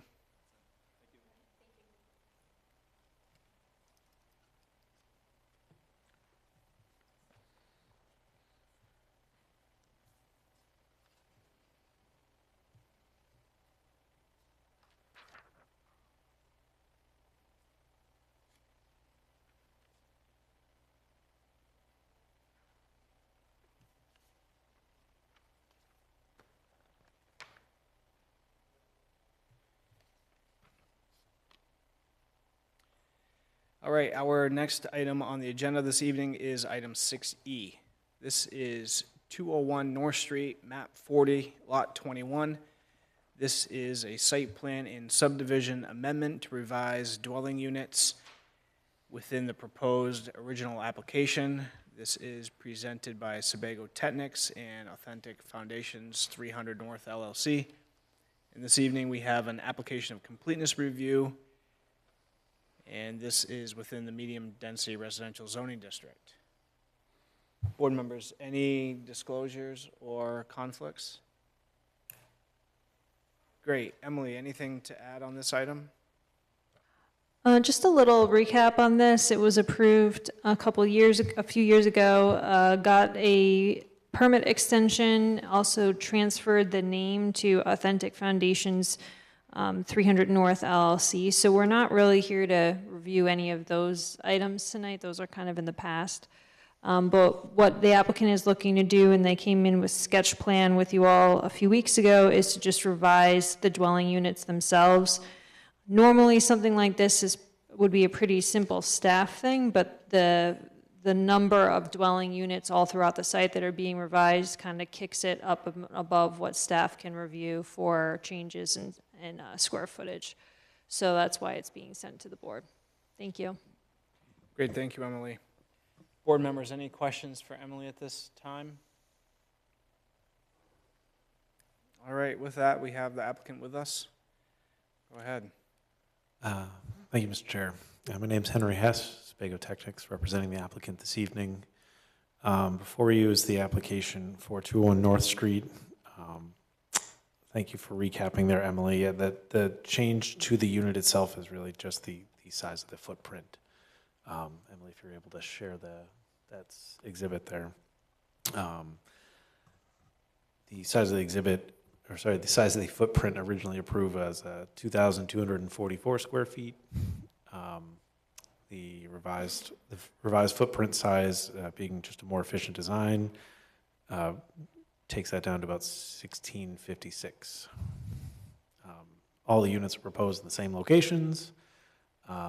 The minor changes to the plans due to the footprint changes, just making sure that the grading still all the drainage still flows in the same directions as previously approved. You'll see on page 2 here the major difference side by side being what was previously approved on the right and the proposed amendment on the left. You can see the size of the footprint, and then just due to the footprint itself and how it's working, you'll see we amended just how that driveway works with it. As the previous units had garages, hence the driveways were separated and leading directly into them. Without a garage, just widened the drive aisle to that same space, provided 5 feet in front of the new units themselves for landscaping. So there is some revised landscaping that was included in the application, as well as provided a little bit more length, honestly, since the unit got shorter in length due to some of the garage space not being there. You're capable of keeping the units in the same place and allowing 20 feet in front of the landscape beds. So the parking spaces themselves end up being a little bit longer than your standard space, beyond a little bit above the minimum 9 by 18, and end up being about 9 by 20. And I think that speaks to the comment from the city engineer regarding making sure that we're compliant with section 230-1002A in terms of making sure that we don't infringe on drive aisles, parking lanes, or sidewalks with the parking. It's an overall reduction of impervious over the site, but the stormwater detention areas, treatment, the Filterra systems are not changing. They're as previously approved. As I said, the minor changes include some revised landscaping in front of the beds, the footprint themselves, and the minor revisions to the grading in front of the units to ensure drainage flows as previously approved. There were no changes to lighting, the site drainage. There's no impacts or changes to traffic as a part of this. When last we spoke, it was mentioned or asked if there would be a possible connection to Secocas Circle. with the amendment. That's not proposed as a part of this amendment, is really keeping it strictly to the building units themselves in terms of the size. The number of units hasn't changed. As I'm sorry, I forgot to mention, the original reason that they didn't connect to Secaucus Circle, I believe it was cited that they thought it might be, there's additional wetlands beyond the end of the road there, and so it's about 500 more square feet to impact wetlands to make that connection. At that time, it was opted not to do it, and continuing to not opt to fill or impact more wetlands to do so. But with that, I won't take up too much more time for the board and yield my time back to you for any comments, questions you may have. Great, thank you. Board members, any questions for the applicant?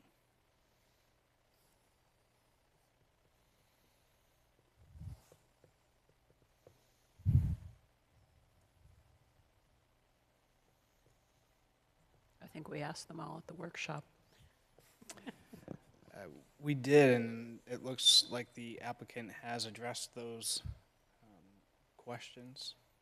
I don't have anything else to add myself on application of completeness review.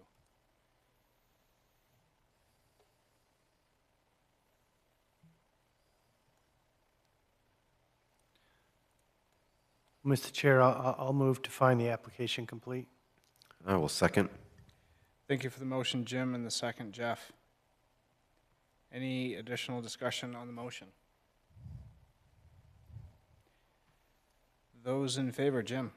Yes. Joyce? Yes. Jeff? Yes. Camille? Yes. I vote yes as well. Motion passes 5-0. May I ask just kind of next steps, not to interrupt, Mr. Chair? Sure. We will have a motion here, I suspect, to schedule our public hearing at our next date, and I believe pending any other questions or anything, but that could be the next or final meeting. Could I ask then if we're really looking at, we've addressed the one outstanding comment from the city engineer, that potentially at the public hearing there may be draft findings available for the applicant? Yes, thank you. That would, it's on my list as well. Board members, Jeff? Mr. Chair, if I may, I move to schedule the public hearing for May 6th, 2025, and to direct staff to formulate draft conditions, findings of facts and conditions of approval for that date for the board's review. Second. Thank you for the motion, Jim, and, excuse me, Jeff, and the second by Jim. Any additional discussion on the motion to schedule public hearing for May 6th and request that staff provide a draft finding of fact and condition of approval document? Those in favor, Jim? Yes. Joyce? Yes. Jeff? Yes. Camille? Yes. I'll vote yes. Motion passes 5-0. So we'll see you May 6th. Appreciate your time, consideration tonight. Thank you. Great, thank you.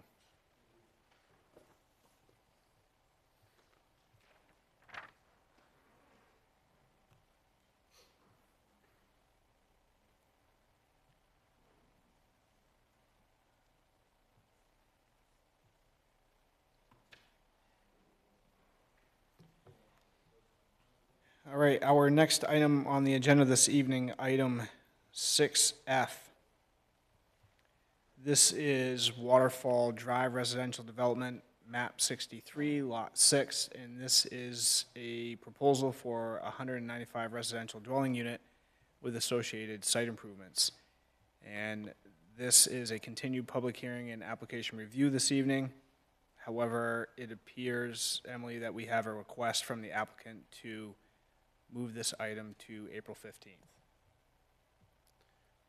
Yes, that is correct. Jeff? Mr. Chair, yeah, I was going to make a motion, but this brought me to my point last week. I feel like these couple of applications have been kind of placeholders in our meetings, and here we are at 8:30, and we still could have been attending to other applicants who have been waiting. So I would prefer that we make a motion to table to a later date to allow some applicants. We had one this evening that would like to be on our schedule sooner. There are several that are in queue. Looks like the applications on Rocky Hill Road are all complete, ready to go. I think we should start allowing our agenda to be filled up with some people who have been waiting. This is the third time that they've requested a table, so I would be in favor of tabling until staff can determine that they're ready, unless, or hear what staff has to say about that thought process. Well, I'll second that motion. Yeah, I think that's definitely true with the Cascade Road ones, because I know they have to be heard in concert. I got the impression Waterfall Drive was further along in the process. Okay, so Jeff's made an official Made motion, a motion. and Jim second. Did you? Was that an official motion? That's what I'm... Well, I would like to hear staff's view before I do that, but my feeling is that they've been placeholders, and that also brings up another component of the whole contract zone question, right? There's a whole contract zone thing that we got our legal opinion on. So if that is one of the reasons that they are constant requesting table, let's be courteous and let other people that are in queue come through. I just feel like, you know, we haven't really maximized our time. I enjoy spending my evenings with you guys, so we could stay here a little bit later and see some other applications versus having them on the schedule and then at the last minute requesting the table. Great, thank you, Jeff. So I'm Emily- hearing we want later meetings, is that? I didn't hear that. So I will just say, first of all, definitely understood and heard that concern. I will say with these applicants, they have told me in advance, and I've been able to say, okay, we have a little extra time, let's move someone. Like, they haven't left me hanging. It's usually not the last minute that I hear from them. They have a public hearing, so because it's already noticed, I would recommend on the public hearing that it gets continued to a specified date for the Waterfall Drive 195 unit, because they are already under a review process. They are not, my knowledge is they're not pending because of the whole contract zone. They're pending because, or they're moving, tabling along because it's a large project and their infrastructure specifications that they want to have details completed on before they brought it back. If the board so chooses something to move, perhaps it would be better to move the other two pending items, just because they're not already under public hearing, to May 6th, because we don't have people looking out for them on the agendas and how this moved forward. And I don't want people having members of the public that have already received a public hearing notice and then they don't have a date to look out for something. Where the Cascade Road folks, they've received notices that we received the application, but they haven't received a public hearing notice because we haven't scheduled the public hearing yet. So that's also part of the thought process there. Thank you. Thank you, Emily. Do you know if there's so if we move it to the 15th, do you know or if the applicant has communicated that is a good date, that it works, or to Jeff's point, we keep kind of pushing it to the next meeting, but let's maybe be more diligent that if it's more appropriate to be in the first meeting in May, if there's room on that agenda, that gives the applicant sufficient time that we don't find ourselves on the 15th pushing it again. Do you have any insight from the applicant on that? I believe that they were planning on being ready for the 1st, and they had some pending items from their engineering team. But either way, just for my major point here for Waterfall Drive is to just pick a date so the public can follow along with it. So even if that date is going to be May 6th versus April 15th, then just choose a dedicated date to go out to. The other two, you can certainly say pending additional staff items or staff scheduling, because they're still in application completeness review. Sorry if this is getting complicated. No. It's good. So I guess my thought, and I think to Jeff's point, is a couple of these items here. We provide all of our applications here all the same care. If those items alone yield or may yield quite a significant amount of discussion. So those three items on the same evening might lend itself to getting kind of pushed, as well. So I guess what I'm getting at is perhaps splitting those three items might be appropriate. I think that's what you were getting at as well, so maybe, I guess I see that if the 15th doesn't work for one applicant and we've scheduled something else for that May 6th, then we're not looking at May 6th potentially, we're looking at the second meeting in May. That's sort of just thinking ahead, helping Lisa out scheduling. Is that's sort of essentially what you're thinking about as well, Jeff?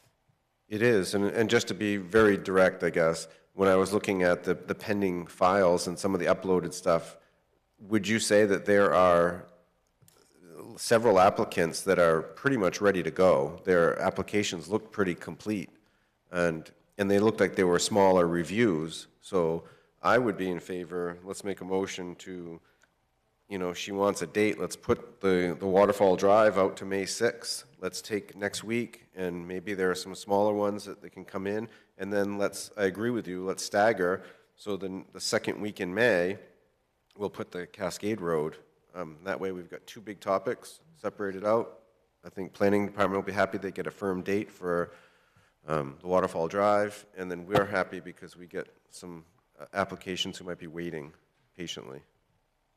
So this is the back end. So for April 15th, we have Bradley, just so you can see, for April 15th, we have Bradley Street now on the top. I had this one as a placeholder. We have public hearings for 2 proposals on Eastview Parkway.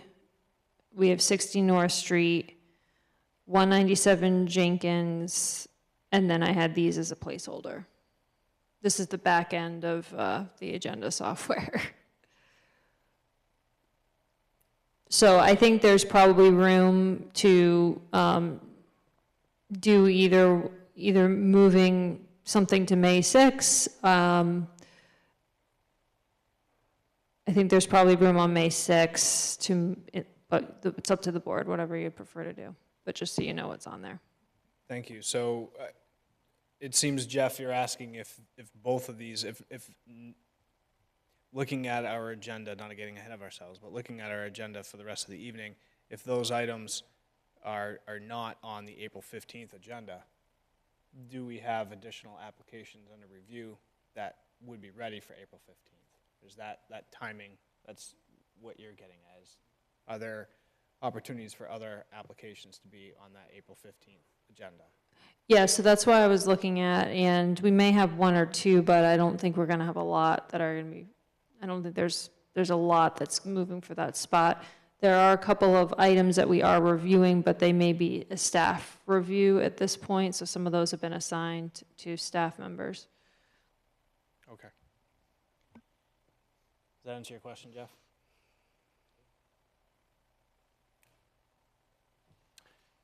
But you're talking about continuing Cascade Road generally, anyway, as opposed to a specific date. Just continuing Waterfall Drive to a specific date. Well, yeah, let's take one so- item at a time, but yes. So I would move that we continue the Waterfall Drive residential development, public hearing and application review to May 6th, 2025. Second. Motion made by Jeff, second by Jim, to continue item 6F, Waterfall Drive, map 63, lot 6, to the May 6th agenda. Any additional discussion? All right, those in favor, Jim? Yes. Joyce? Yes. Jeff? Yes. Camille? Yes. I vote yes as well. Motion passes 5-0.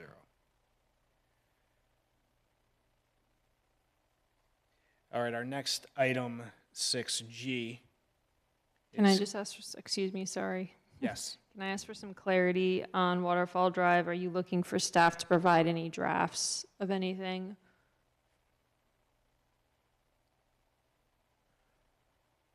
I just want to make sure that we're giving you what you need for that evening. Thank you, that's a great question. Given the scale and the size of the project, I don't think it would hurt to get draft documents finding a fact condition of approval. That way the board can really review that and really, that way if there's a necessary, if there needs to be more time, we have it. We can make adjustments. Thoughts from board members? I don't think that would hurt.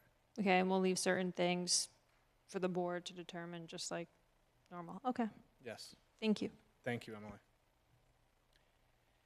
So item 6G here, Cascade Road, map 48, lot 5 and 6. This is a proposal for an athletic sporting complex with an athletic dome, building, turf field, and associated site improvements. Continued application of completeness review for site plan, conditional use, and site location of development. And this item, Emily, is also directly tied into the next item on our agenda here, 6H, correct? Yes. Okay. So this item has been requested by the applicant to be tabled to an additional, or to the next meeting, or a future meeting, let's say. And would it be your recommendation, we'll take them up separately, we can, but those, you would recommend to continue those items and review them within the same evening? I think they could go to May 6th, yep. Okay. Jeff? Yeah, I think they have to be reviewed together because they're tied very tightly with the subdivision. My recommendation was going to be May 20th, so we could try to get that separation that we're talking about, and then they can infill with any other applicants. So my motion was to move Cascade Road, map 48, lot 5 and 6, both agenda items G and H, to May 20th for continued review. Thank you for the motion, Jeff. I'll second that. I just have a question, though, so under discussion. Sure, second by Jim. And this is to continue items 6G and H for Cascade Road, map 48, bless you. Map 48, lot 5 and 6, as well as map 48, lot 5 and map 48, lot 7. These are the application items for proposal for athletic sporting complex and a preliminary subdivision for 3-lot subdivision. Again, items 6G and 6H for Cascade Road. Continue these items to, that was May 2020? May 20. Additional discussion, Jim. Well, for the staff, the way the way this was worded, it sounded as if the applicant was actually asking for the April 15th date. So did they specifically request that date because they thought they would have made enough progress that they could present new information to us, or is it that was just a date that was picked? I think they asked for the next meeting when they requested this, so I don't know that they asked April 15th specifically, but the next meeting.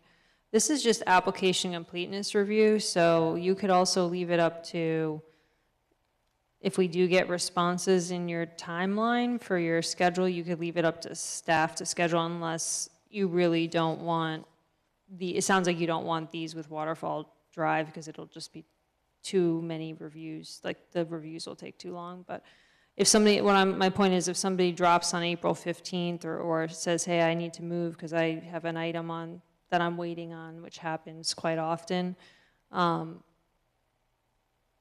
just want to make sure that we could shuffle something else, but we can take care of that. But I just want to make sure they're not stuck on May 20th if they get back to us at the timeline and something else shifts from May 6th. That's my only point. Sure, so you're just saying that given these two items, that their application of completeness review, Right. that we're not we don't have that same requirement for notifications Yeah. for public hearing. Yeah, exactly. Does that make sense for board members?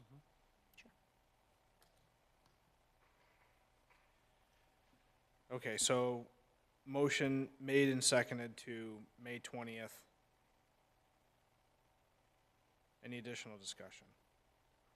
Do we want to add any provision in there for staff scheduling? If there's an opportunity or if something comes up that date can change, if application materials come in sooner, or do you want to hold that May 20th? May 20th or sooner if staff determines applications are substantially complete. Yes, I will amend my motion to defer review until May 20th or sooner if staff determines that the application is significantly complete. I'll second. Motion amended and seconded by Jeff and Jim. Any additional discussion? All right, those in favor, Jim, Yes. Joyce, Yes. Jeff, Yes. Camille. Yes. I will vote yes. Motion passes 5-0.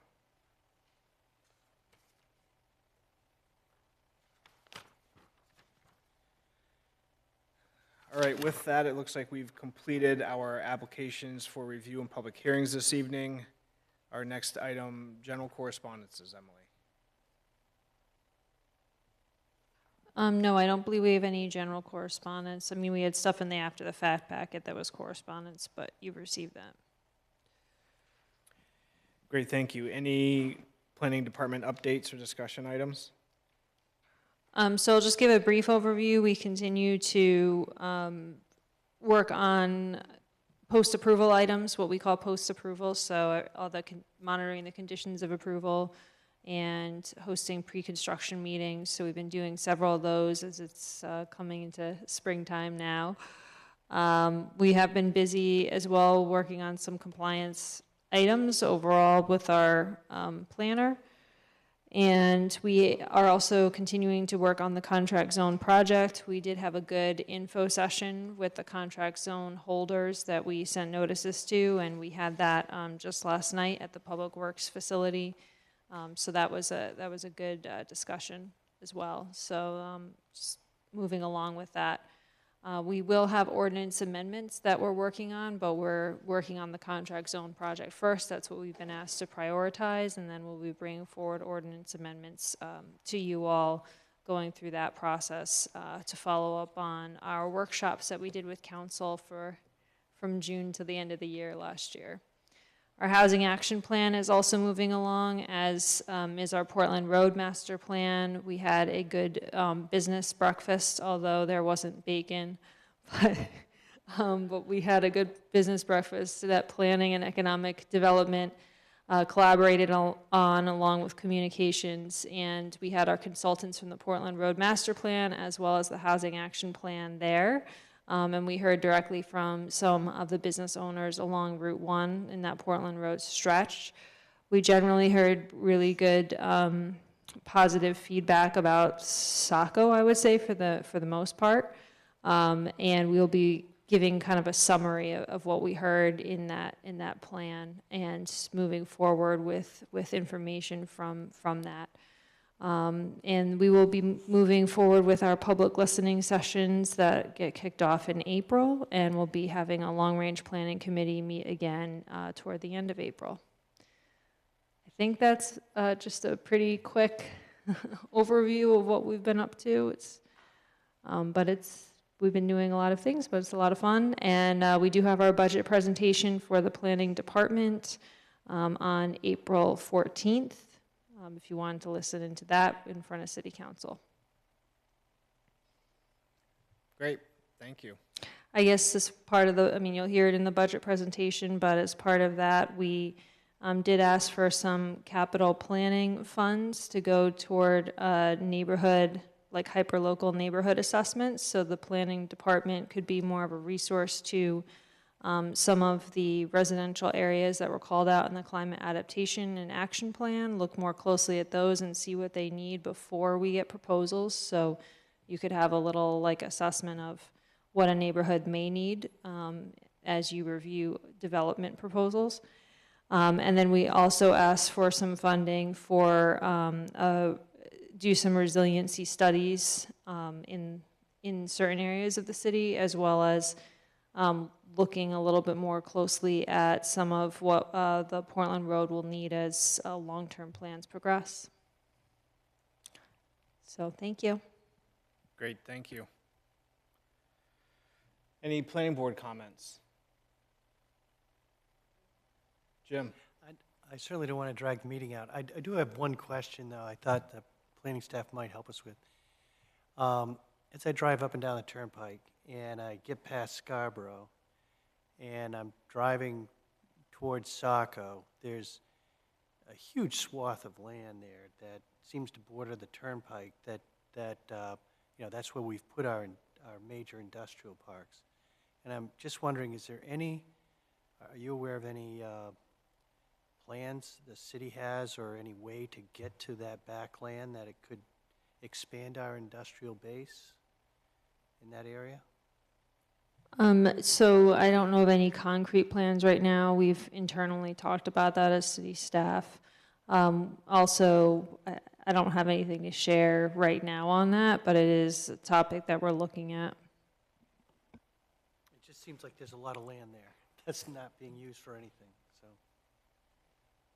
that's all. Thank you. Great, thank you, Jim. One item, it's a long ways away, but I will be absent December 16th. December.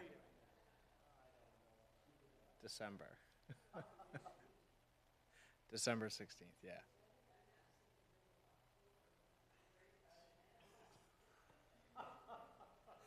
Just came up, so if I don't say it now, I'm gonna forget. Apparently, I have a short cruise to go on. I just follow. Jeff. You okay? I guess I kind of had a question for staff. You know, when I was doing a little bit more research into the SLOTA review, it's a very technical portion that we've done it before, but it seems like it's not really focused on a lot or understood in as much detail.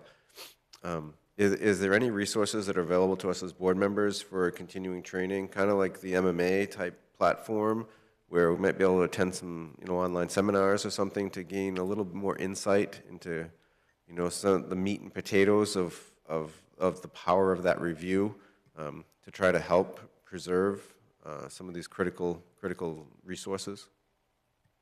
Yeah, then that's a good point. I'm glad that we have a strong wildlife and wetland peer review process here, because I think that helps a lot. And we as staff can certainly get you some additional resources and look for future training opportunities.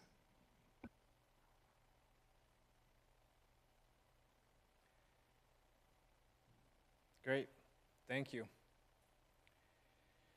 With that, we will adjourn at 8:59 p.m. Thank you, everyone.